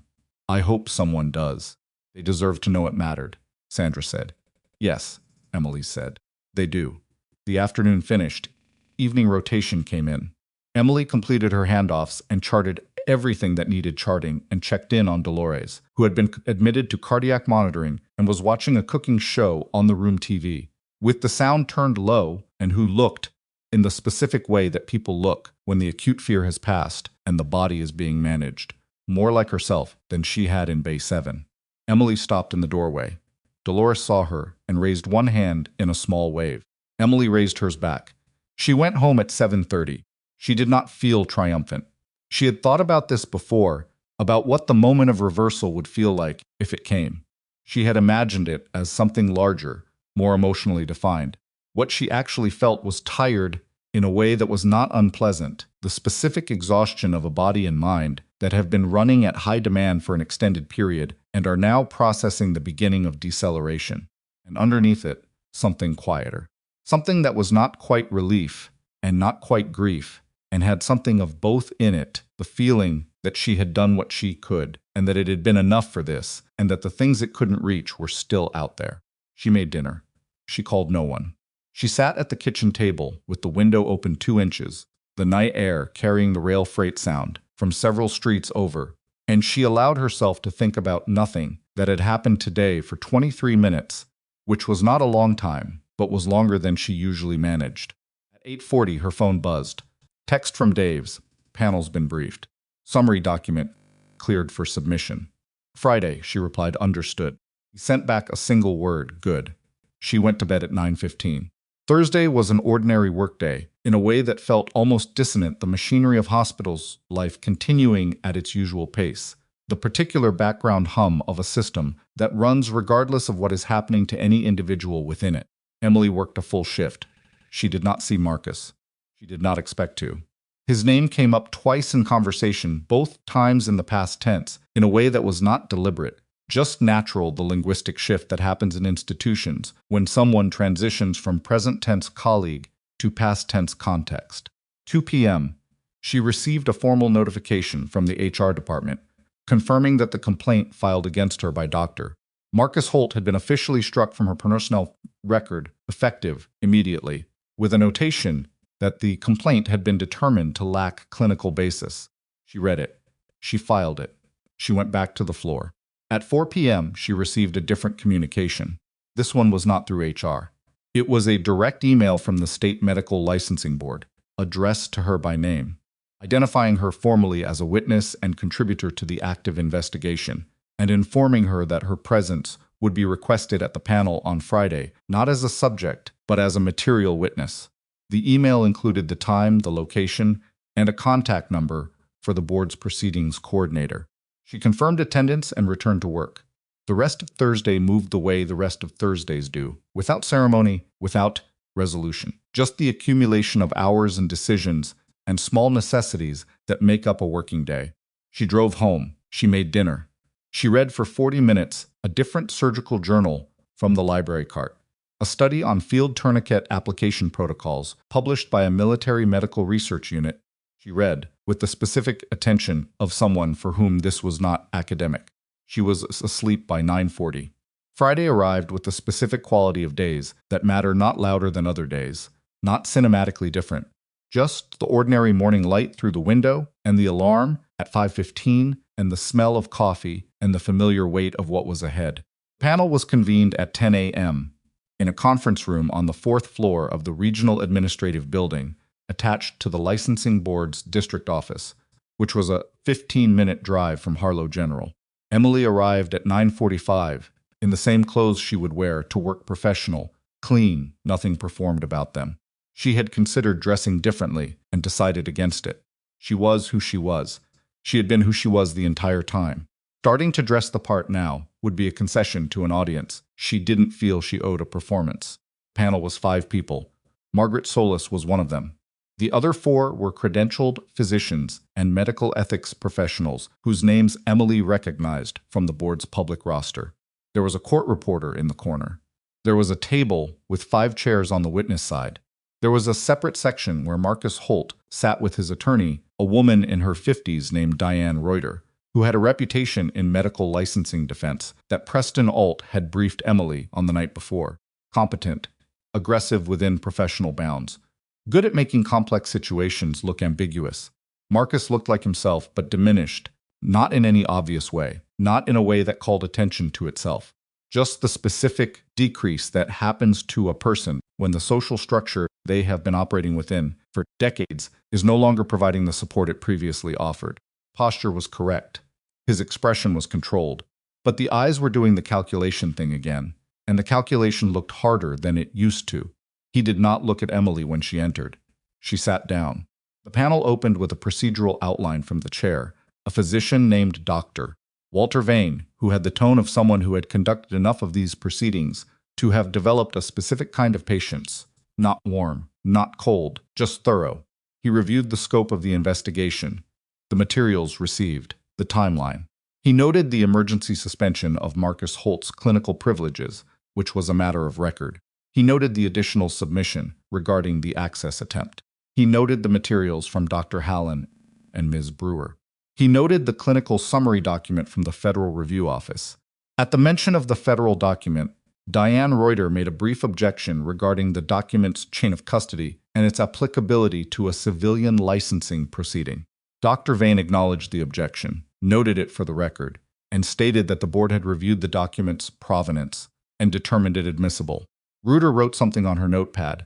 Marcus watched the exchange and said nothing. Emily gave her testimony in 42 minutes. She was asked to describe her clinical actions at Harlow General and the basis for each decision she had made that had been cited in Marcus's original complaint.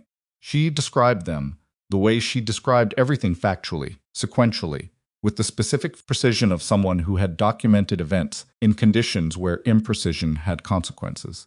She did not editorialize. She did not frame her narrative as unfair treatment. She simply told what had happened, in order, including the parts where her own responses had been imperfect. One handoff where she had documented a note too late. One instance where she had not verbally communicated a dosage adjustment to the attending before implementing it, even though the adjustment was within nurse scope and clinically correct. She named those because they were real and because a record that contains nothing negative does not look like an honest record. Diane Reuter cross-examined her for 18 minutes. Questions were skilled. She tried to establish that Emily's independent decision-making pattern reflected a consistent disregard for physician authority rather than appropriate clinical judgment. Emily answered each question directly and without becoming defensive. She did not let the attorney's framing become her framing. She returned, each time, to the clinical record and the specific applicable framework. When Reuter asked whether Emily believed she had better judgment than the attending physicians she worked with, Emily said, "No. I believe I have different training in specific areas, and that when I've acted independently, it's been within the scope of that training, documented clearly, and in conditions where delay carried patient risk. It's not better judgment. That's using the right tool at the right time." Reuter wrote something on her notepad. She had no follow-up. Dr. Holland testified by video link. He was in a suit jacket and an expression that was visibly held together by intention. He described the 2019 incident at Carmichael Regional. He described what he had seen. He described the documentation he had kept. He described the settlement and what the settlement had and had not covered. He was on the video for 27 minutes, and he spoke without notes. Marcus Holt's attorney made 4 objections during the testimony. One was acknowledged and overruled. Marcus looked at the table in front of him for most of it. When Dr. Hallen's feed closed, the room had a particular quality, the quality of a space where something has been said that cannot be unsaid. and everyone present is in the process of adjusting to its permanent presence in the record. Kayla Brewer was not at the panel. Her written statement had been submitted.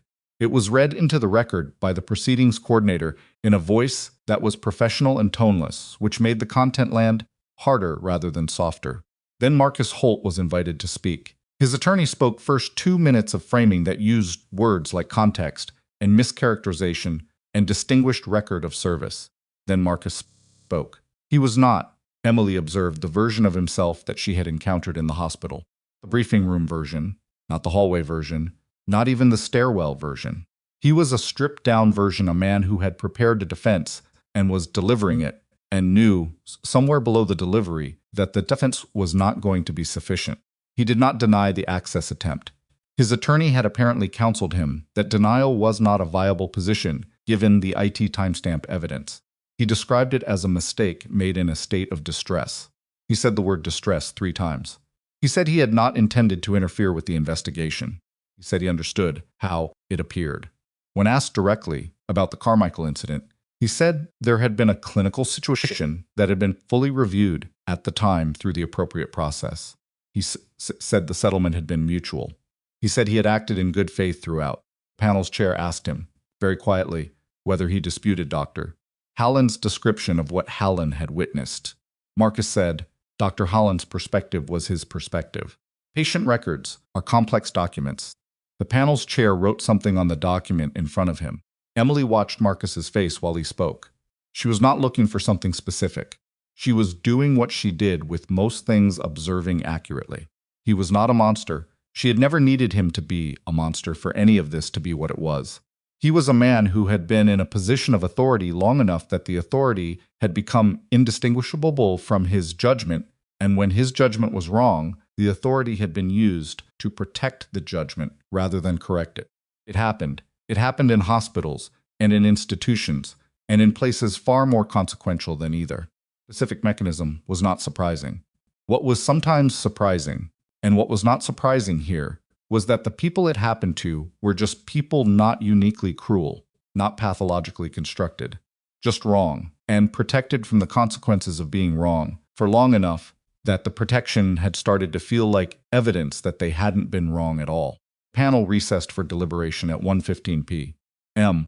Emily was in a hallway outside the conference room, standing near a window that overlooked a parking structure, when Preston Alt appeared beside her.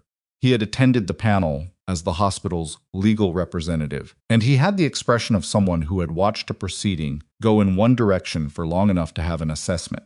"You did well in there," he said. "I told the truth," Emily said. "That's not the same as doing well. Doing well would have been if the truth wasn't necessary." He looked at her sideways. "Most witnesses try to do both. I was just trying to do one." She looked at the parking structure. "How long do deliberations usually take in a case like this?" "Depends on the complexity of the record." He paused. "This record is not complex. The facts are well documented. Patterns are clear." "Then not long," Emily said. "Not long," he agreed. She was right. The panel returned at 2:40 p.m. Dr. Vane read the determination in the same thorough, patient voice he had used for the procedural outline. Permanent revocation of Marcus Holt's medical license in the state. Referral to the National Practitioner Data Bank, which meant the revocation would be visible to every credentialing body in the country. Referral to the State Attorney General's office for review of the Carmichael patient record alteration as a potential criminal matter. Formal recommendation to Carmichael Regional's Board to review and correct the altered record and to initiate outreach to the affected patient. He read it without pause, without emphasis on any single element, just the facts of what had been decided. Marcus's attorney wrote on her notepad. Marcus sat very still. Emily watched him. When the reading was finished, Diane Reuter said they would be filing an appeal within the standard window. Dr. Vane acknowledged this. The appeal was their right. The appeal would not affect the immediate status of the revocation. The room began to move, the mechanical process of a formal proceeding concluding, people gathering documents, the court reporter closing her equipment, the panel members conferring briefly in low voices. Emily stood, picked up the folder she had brought, and moved toward the door. She was almost there when Marcus spoke, not loudly, to the room. He said it the way things get said when a person runs out of architecture. No preparation, no framing, just the thing itself. I genuinely believed you were dangerous, he said. Emily stopped. She turned. He was looking at her now. For the first time since she had entered the room that morning. Calculation in his eyes was gone, not because it had resolved, but because there was nothing left for it to calculate against. I know, Emily said. That's why I didn't fight it the way you expected. You weren't lying. You were wrong. Those are different problems. He looked at her for a moment. He did not apologize. She had not come here for an apology, and she didn't need one. And some part of her suspected that whatever apology he might produce would be more for him than for her anyway. She went through the door. She was in the parking lot, keys in hand, when her phone rang. Lillian Osworth, she answered. The panel's determination has been transmitted to the hospital, Lillian said. The board has also sent a formal communication that will be shared with the staff today. It references the original complaint against you, the investigation's findings, and the outcome. A pause. I wanted you to hear from me directly before you read it anywhere else. I appreciate that, Emily said. Another pause. Different quality. Emily, there are going to be people at this hospital who want to recognize what happened. Staff meetings, formal acknowledgments. You're going to be asked to stand in front of people. And I'll show up for whatever is appropriate, Emily said. But I'm not the story. The nurses at Carmichael are part of the story. Drew Hallen is part of the story. The patient whose record got altered is the part of the story that matters most. Lillian was quiet for a moment. I'll remember that when I'm figuring out how to frame it. Good. Emily unlocked her car. She was about to get in when Lillian spoke again. One more thing. The director's voice had shifted to a different register, not official, not administrative. One person talking to another. Marcus Holt's personnel file shows that he submitted the formal complaint against you on a Tuesday. Do you know what time he submitted it? Emily paused. No. 11:47 p.m., Lillian said. The night after the public briefing where you cited the competency framework. He went home, presumably had dinner, and then sat down at nearly midnight and filed a formal complaint against a nurse he had known for 9 days.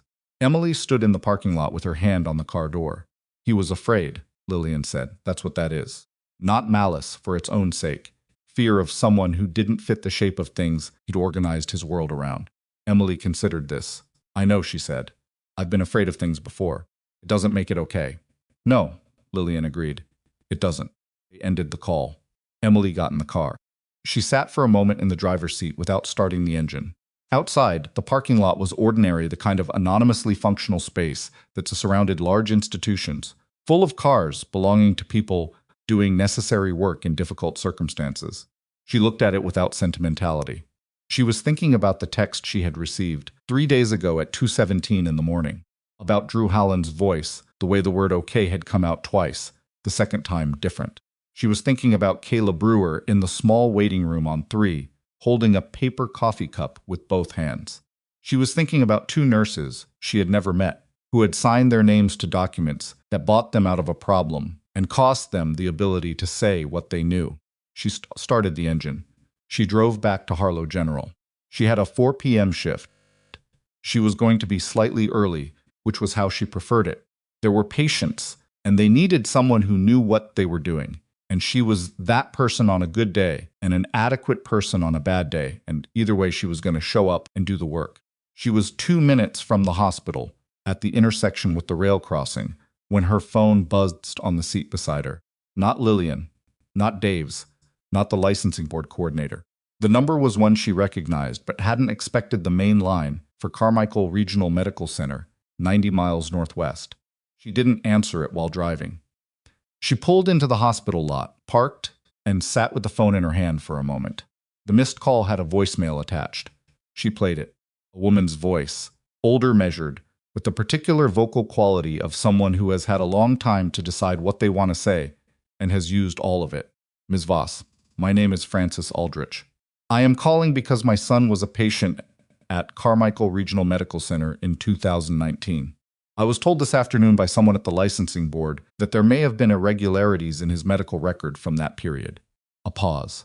My son passed away 8 months after that hospitalization. I have spent 4 years believing the outcome was inevitable.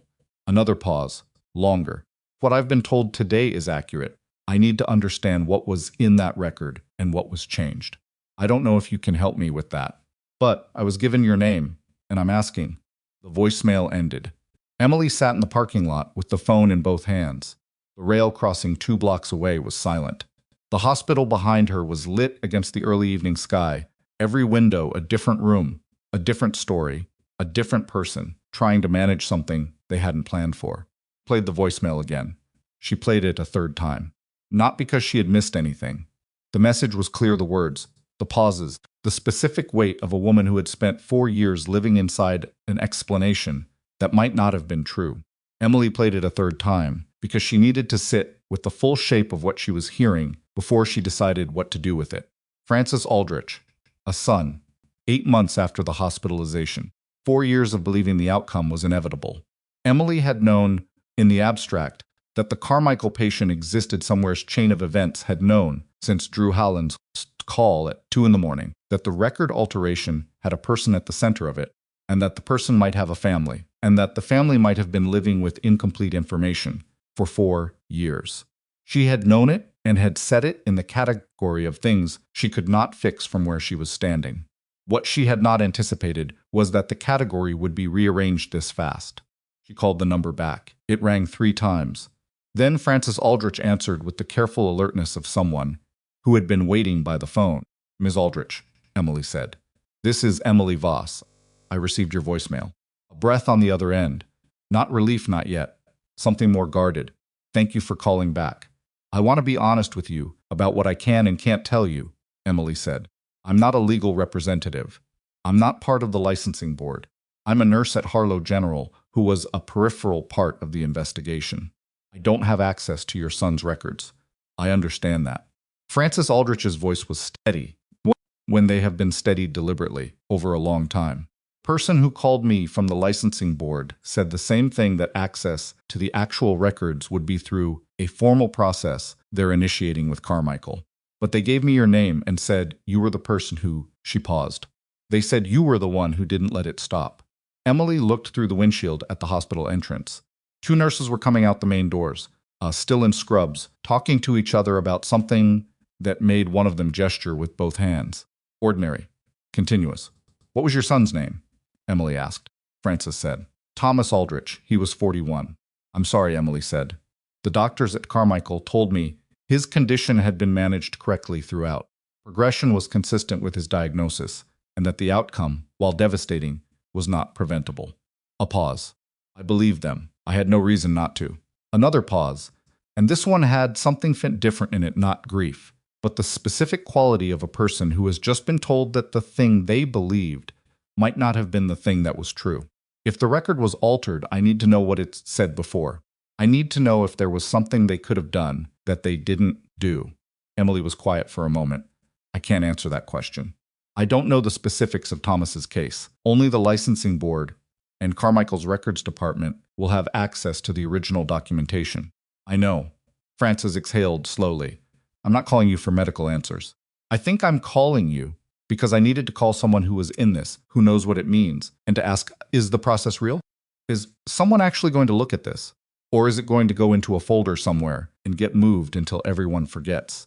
Emily thought about Drew Howland keeping a folder in a drawer for 4 years because he needed somewhere safe to put what he knew. Thought about Kayla Brewer setting an alert on a hospital staff directory. She thought about the specific persistence of people who know something is wrong and cannot find the door that leads to someone who will hear it. "Process is real," Emily said. "The licensing board's referral to the Attorney General's office is formal and documented. Carmichael has been specifically directed to review and correct the record and to initiate contact with affected patients and families. That's not optional for them. It's part of the board's formal determination." She paused. "It will not be fast. These processes are slow and they're imperfect, and there will be moments when it feels like nothing is moving. But the record of what happened is now in a formal proceeding, cannot be made to disappear." Francis was quiet for long enough that Emily checked the call was still connected. "Thomas would have been 45 this year," Francis said finally. Not to Emily specifically, just into the air between them. "He was a high school history teacher. He coached the debate team." A pause. "He was afraid of hospitals. He didn't want to go to Carmichael. Talked him into it." Emily did not say anything. She recognized the specific thing. Francis Aldrich was carrying the weight of having been the person who made the call that led to the place where everything went wrong. She knew there was nothing to say to that wait that was adequate. So she didn't try to say anything adequate. She just stayed on the line. After a moment, Frances said, "I'm sorry. I didn't call to tell you about him." "You can," Emily said. "I have time." Frances was quiet for another beat. Then, he would have thought this whole thing a nurse with a military background going up against a hospital administrator. He would have thought it was a terrible premise for a movie, and then watched all 5 hours of it. Something shifted in her voice. Quite humor. The specific register of grief that lets something almost funny in. He was like that. Emily looked at the hospital doors. "He sounds like someone worth knowing." He was, Frances said. He was very much worth knowing. They stayed on the call for another 12 minutes. Frances did not ask any more questions she expected Emily to answer. Emily did not offer more than she had. What passed between them was something different, the acknowledgement, imperfect and insufficient and real, that Thomas Aldrich existed, had mattered, and that his mother had spent 4 years in a room built from incomplete information and was now standing at a door that might eventually lead to something truer. When they ended the call, Emily sat in the parking lot for 3 more minutes. Then she went inside and worked her shift. The week that followed was the administrative version of a long exhale. Formal board determination made its way through the institutional channels at the pace that institutional channels move not quickly, but without stopping. Carmichael Regional's board convened an emergency session.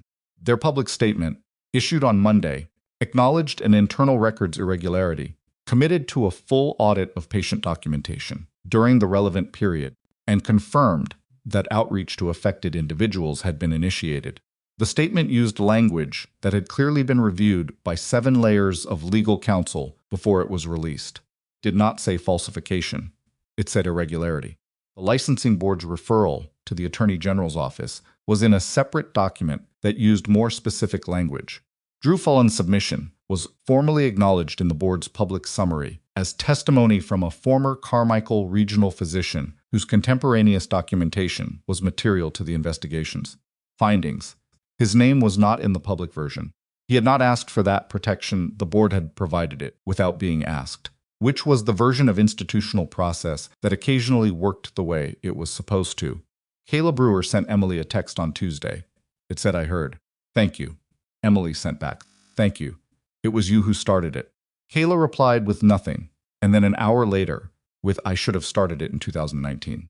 Emily looked at that message for a moment and wrote, "You started it when you could. That counts."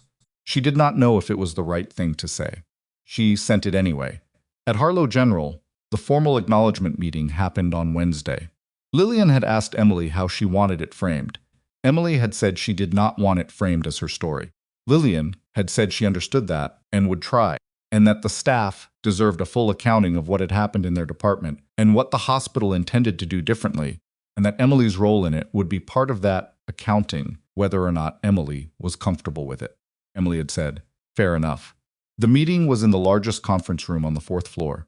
It was standing room only, not because it had been made mandatory, but because people wanted to be there. Emily stood near the back wall, by choice, which Lillian had anticipated and had not argued with. Lillian spoke for 20 minutes. She was direct in the way she had always been direct, no euphemism, no institutional softening that turned hard truths into comfortable shapes. Described what Marcus Holt had done. She described the pattern across both facilities, described the failure of the process at Carmichael. She described what the hospital's obligation had been when Marcus first raised a complaint against Emily, and where the response had fallen short. She did not use the word sorry the way institutions use it when they mean something that costs them nothing. She said specifically, "We moved too slowly. An employee was targeted, and we treated it as a dispute to be managed rather than a conduct issue to be addressed. That is a failure of this institution, and it is being corrected." She described the complaint process reforms that were already in draft changes to how conduct complaints against staff were reviewed, a third-party reporting channel that bypassed internal hierarchies, protections for reporting individuals that had teeth rather than language. She said these would be implemented within 60 days and reviewed at 6 months. Then she said Emily's name. Emily, at the back of the room, did not move toward the front. She raised one hand briefly in acknowledgement and lowered it, and said, "Nurse Voss identified a problem. and responded to it by doing her job correctly and trusting that the record would speak. She was right. The record spoke. Everything that followed is a direct result of that. She paused. She's also asked me to make clear that the investigation's outcome belongs to everyone who contributed to it, including staff from another facility who came forward at personal risk, and a patient's family who have been living with incomplete information for 4 years. Another pause. We owe all of them. The room was quiet when she finished. Then Sandra Kowalski in the third row started clapping. It was not explosive applause, not the kind that movies use as shorthand for emotional release. It was the kind that starts slowly, because people are checking whether it's appropriate, and then builds, because it clearly is. And by the time it filled the room, it was the sound of a lot of people who had been carrying something being given permission to set it down. Emily stood at the back wall, with her hands at her sides, and let it happen.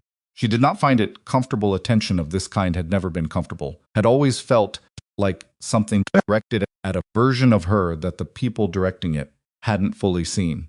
But she let it land rather than deflecting it.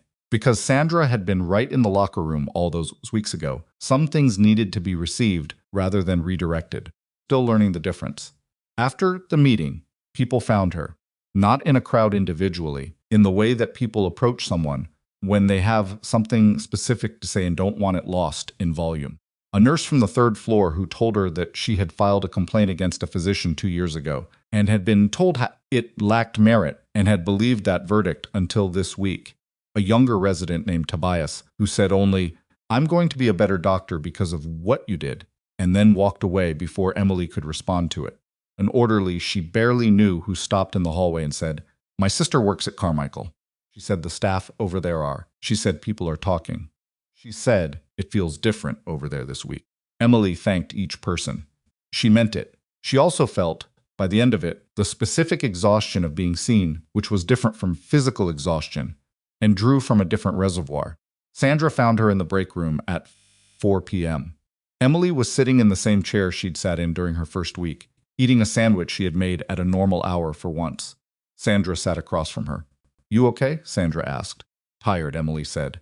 "Good tired or bad tired?" Emily considered this honestly. Both. Neither. She looked at the sandwich. The kind of tired that comes when something is over. "It's not entirely over," Sandra said.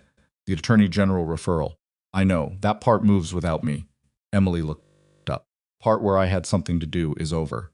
Sandra studied her. "You had more to do with it than you're giving yourself credit for." "Kayla Brewer drove 90 miles, Emily said. "Drew Hallen kept a folder in a drawer for 4 years. Francis Aldrich called a stranger in a parking lot." She shook her head. "I held a door open. They walked through it." Sandra was quiet for a moment. "Holding the door open is harder than it sounds," she said. "When someone is actively trying to close it on you." Emily looked at her. "Yeah," she said. "It is." They sat in the familiar silence of the break room, which was less strange than it had been in the first week. More known now, the specific kind of known that comes from sharing a space with someone through difficult things. The vending machine hummed. The hallway outside carried its usual ambient hospital sound, the distant page, the wheel squeaking, the ongoing ordinary necessity of the place. "Why did you come here?" Sandra asked, specifically. "Delton, Harlow General." Emily thought about the honest answer. She had given Sandra partial answers before emergency fieldwork, something quieter. "I wanted to help people." All true, all incomplete. "After I left the military," she said, "I spent about 6 months not knowing what to do with my hands." She looked at them. "Not literally. I mean, I didn't know what I was for outside of the context where being good at what I do had an obvious application. In the field, your skills have a very clear function. You show up. People are in danger of dying. You do what you know. They don't die. The chain is short." Sandra nodded. "Civilian life has a longer chain," Emily said. "There's more friction between the thing you can do and the thing that needs doing. I needed a place where the chain was short enough that I could see it clearly." She paused. "Trauma units have short chains. I came here for the work. I didn't come here for any of this. And now?" Emily looked around the break room. Institutional lighting. The terrible vending machine. The sad philodendron someone had moved from the third-floor waiting room and placed on the counter, which was doing marginally better here, for reasons probably related to the light. "Now I'm staying," she said. Sandra looked at her. "Yeah?" The patients need someone who knows what they're doing. Emily picked up the second half of the sandwich. I know what I'm doing. Sandra smiled, not the almost smile she usually deployed, but a full one, briefly, before she dialed it back to her usual register. You're impossible to give a compliment to. You know that. I know, Emily said. I'm working on it. She was not working on it, and they both knew that, and that was fine. The weeks that followed moved in the rhythm of ordinary working life, the rhythm Emily had been trying to find since she arrived in Delton, and which had been disrupted almost immediately by a chain of events she had not sought and could not have predicted. The rhythm now had a different quality than it would have had without those events. Something had been established not just in the institutional record, but in the texture of the department, in the way people moved around each other, in the new complaint review process that went live in week 3 and that 4 staff members used in the first month, each one a small adjustment to a system that had been calibrated against people who had less power than the people it was supposed to protect. Emily worked through it. She worked morning shifts and evening shifts, and one overnight when the staffing ran short, and she volunteered because someone was going to work it, and it might as well be her. She made decisions and documented them clearly. She made one error in week 4, miscommunication on a medication timing that she caught herself before it reached the reported it to the attending physician, and the charge nurse immediately filled out the incident form without being asked and described it in full. Yolanda Marchand reviewed it, confirmed no patient harm, noted the self-report as the correct response, and closed the form. Emily spent approximately 40 minutes being harder on herself than the situation required, and then put it in the category of information that informed future performance. She was imperfect. She had always been imperfect. She had learned, in circumstances she wouldn't describe to most people, that imperfection was not the opposite of competence. It was the material competence was built from. Drew Hallen called her on a Thursday afternoon, 3 weeks after the panel. She was in the parking lot after her shift, which seemed to be where phone calls of significance found her. I wanted to tell you, he said, that I've been contacted by Carmichael's board. They're correcting Thomas Aldrich's record. It's going into the formal file that the original documentation indicated monitoring was discontinued prematurely following the initial error, and that the discontinued monitoring was not documented in the final chart. Emily stood in the lot. The overhead lights had come on early dark, the season turning. Family know? Francis Aldrich is being contacted by Carmichael this week, he said. Told that by the board coordinator. A pause. I wanted you to know first. I know you talked to her. How are you doing? Emily asked. A pause, and in it, the specific quality of a person processing something they've been carrying differently. Lighter, he said. Strangely lighter. I thought it would feel like more. Like a bigger event. But it mostly just feels like something that was wrong is now in the record as wrong. It's not nothing. I thought it would feel like more than not nothing. It is more than not nothing, Emily said. It's just not the same as undoing it. Yeah, he said quietly. Yeah, that's exactly what it is. They talked for a few more minutes. He was applying for a position at a hospital, in a different city, a fresh credentialing process. His record clean, the panel's materials available to any board that reviewed them, and showing exactly what his role in the investigation had been.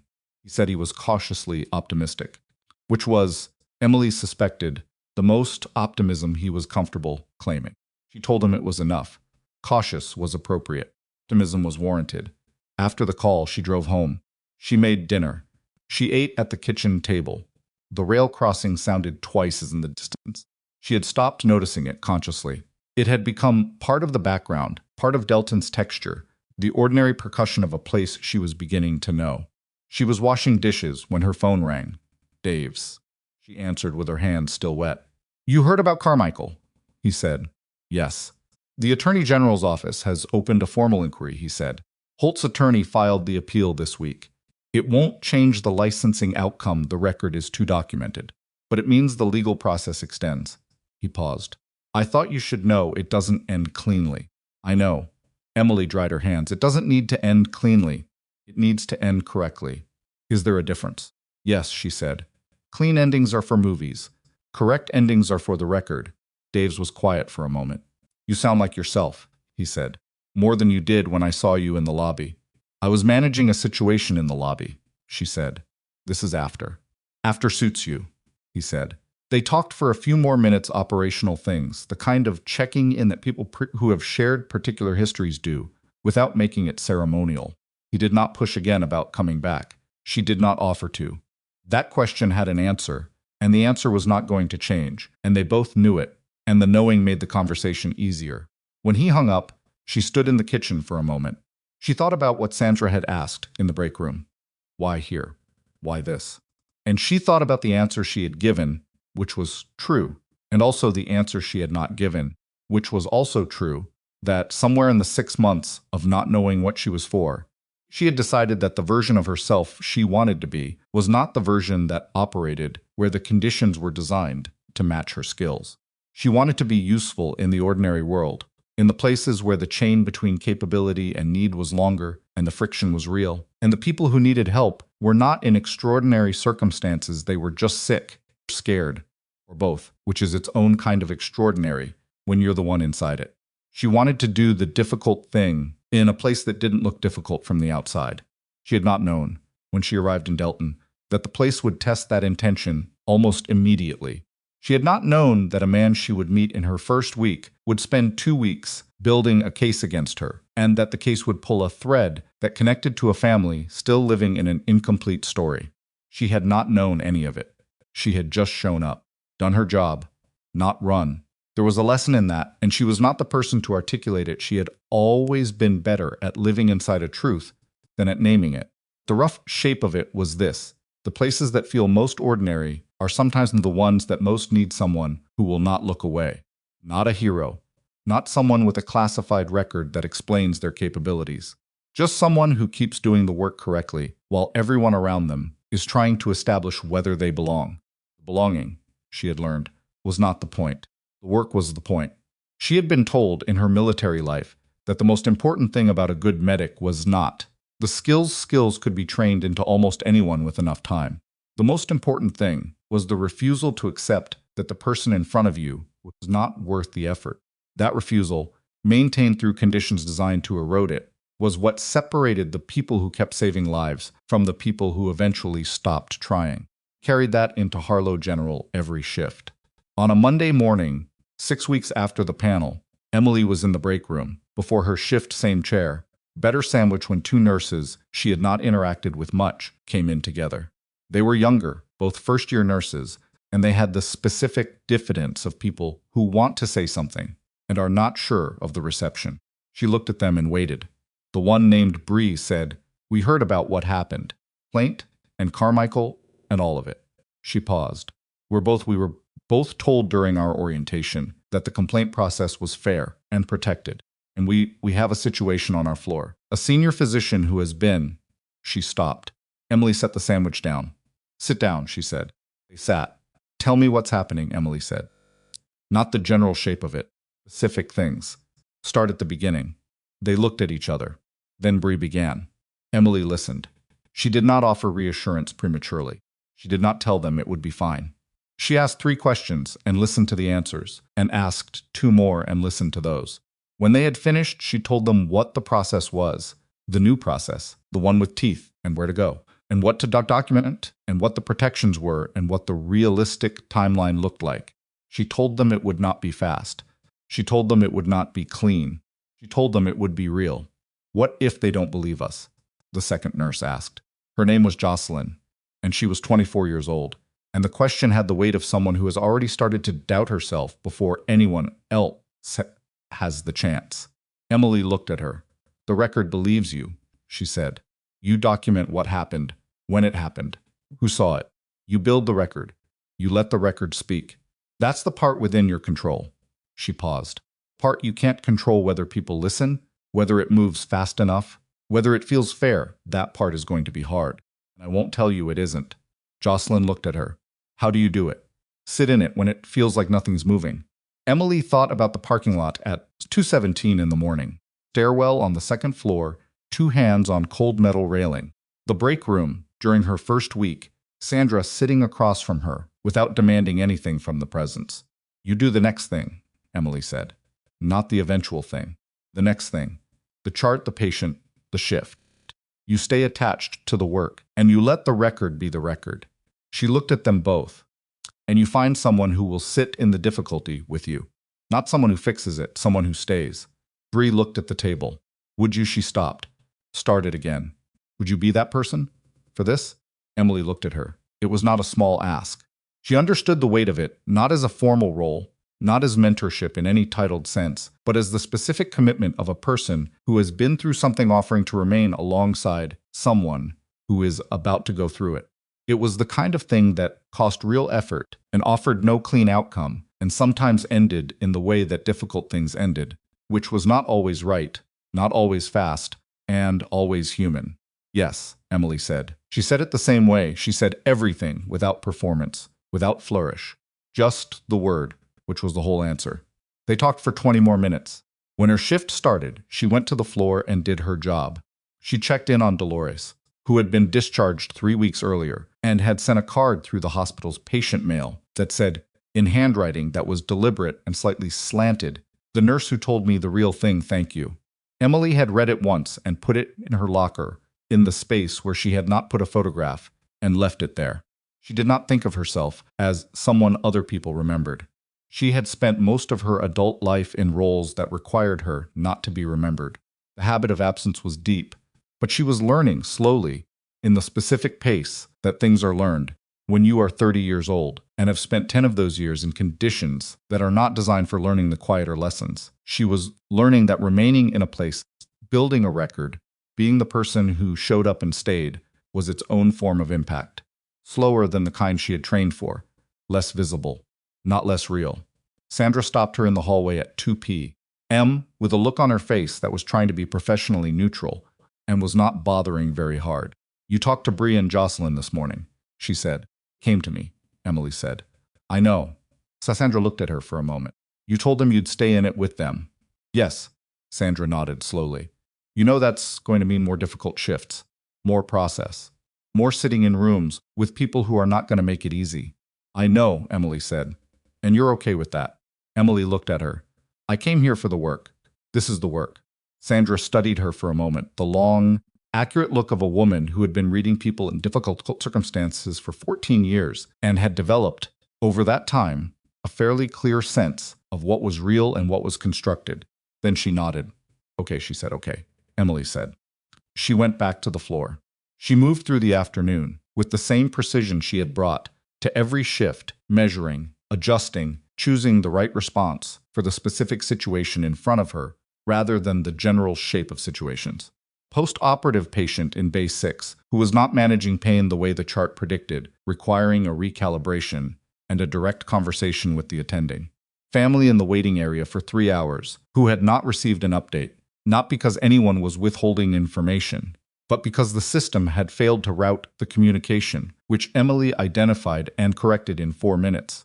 A young man, 19 years old, who had come in with a broken hand from circumstances he described as a fall, but which the presentation did not fully support, who needed someone to ask the second question, which Emily asked, and who, after a long pause, gave a different answer, and to whom she spoke for 12 minutes in a way that resulted in a social work consult and a referral that he agreed to. None of these were dramatic. None of them would be in anyone's formal record as a significant event. They were the ordinary texture of a shift, which was also the ordinary texture of the reason she was there. At the end of her shift, she stood in the locker room. Same bench, same locker, the card from Dolores still where she had put it. She changed out of her scrubs and put on the ordinary clothes of a person going home at the end of a working day. She sat for a moment, not from exhaustion, just from the habit of sitting with where she was before she moved to where she was going. She had learned that habit a long time ago in a different context, the moment after a difficult thing, before the next one, when you take inventory of what is true and what you're carrying and what you can set down and what you have to take with you. What was true, Marcus Holt's license was gone. The record would follow him wherever he went. Frances Aldrich was in a formal process that would eventually give her access to what the altered record had contained and what that meant for how Thomas's care had proceeded. And while that truth was not going to give her her son back, it was going to give her the real version of what had happened, which was the thing she had called a stranger in a parking lot to ask for. Drew Hallen had given 4 years of carried knowledge. Somewhere it could be used. Kayla Brewer had driven 90 miles because she could not do nothing again. Two nurses named Bree and Jocelyn were going to walk into a process that was hard and slow and real, and she had told them she would stay in it with them. What she was carrying, the part of all of it that didn't have clean resolution. The patient at Carmichael who was gone. The two nurses who had signed their non-disclosures and had not yet been formally told that what they'd reported in 2019 had mattered. The 20% of situations that the new complaint process would still not catch, because processes never caught everything, and institutions were made of people, and people were complicated and imperfect, and sometimes afraid. What she could set down, the need for any of it to feel finished. It was not finished. It was continued.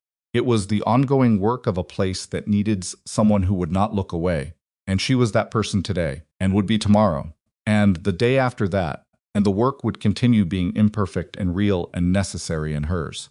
Stood up. She closed the locker. She walked out of the hospital into the early evening, which had the quality of the season, shifting cooler now, the light changing its angle, parking lot looking different at this hour than it had 3 months ago, when she'd first pulled in with a single duffel bag and a rented room 3 miles away. She stood for a moment outside the main entrance. Behind her, through the glass, the ongoing sound of the building, the overhead pages, the cartwheels, the million ordinary movements of people doing the difficult and necessary work of keeping other people alive. In front of her, Delton. In its ordinary evening, the freight rail, somewhere in the distance, the specific unremarkable geography of a place she had chosen. She had not come here looking for a fight. She had come here to work quietly, do the things she knew how to do, and let the rest of her history stay where she had left it. What she had found instead was that the history was not the part that mattered. What mattered was what you did when the pressure came. Not the credentials, not the record, not the classified summary document. The decision, in the moment, to keep doing the work correctly, to not run, to hold the door. She thought about Jocelyn asking, "How do you do it? Sit in it when nothing is moving." And the answer she had given, which was true, and the longer answer underneath it, which she had not given, because it was too long and too personal, and because the break room was not the place for it. The longer answer was this: you do it because the alternative is leaving. And leaving means someone else has to hold the door, and there might not be someone else. Not because you're exceptional, you are not. You are imperfect and tired and sometimes scared and sometimes wrong, and always carrying more than shows on the surface. But you are present, and presence, maintained through the conditions designed to make you absent, is the thing that changes what the record says. Not heroism, not the dramatic gesture, just the refusal to stop showing up. She walked to her car. She drove the 3 miles home. She made dinner. She ate. She read for 40 minutes. She turned the light off. She was asleep by 9:30. She was back at the hospital by 6:50 the next morning, before the day had fully decided to be a day, when the parking lot was quiet and the building was running on night shift momentum, and the coffee she'd brought in a travel mug was still hot enough to matter. She badged through the side entrance. She took the stairs. She went to work.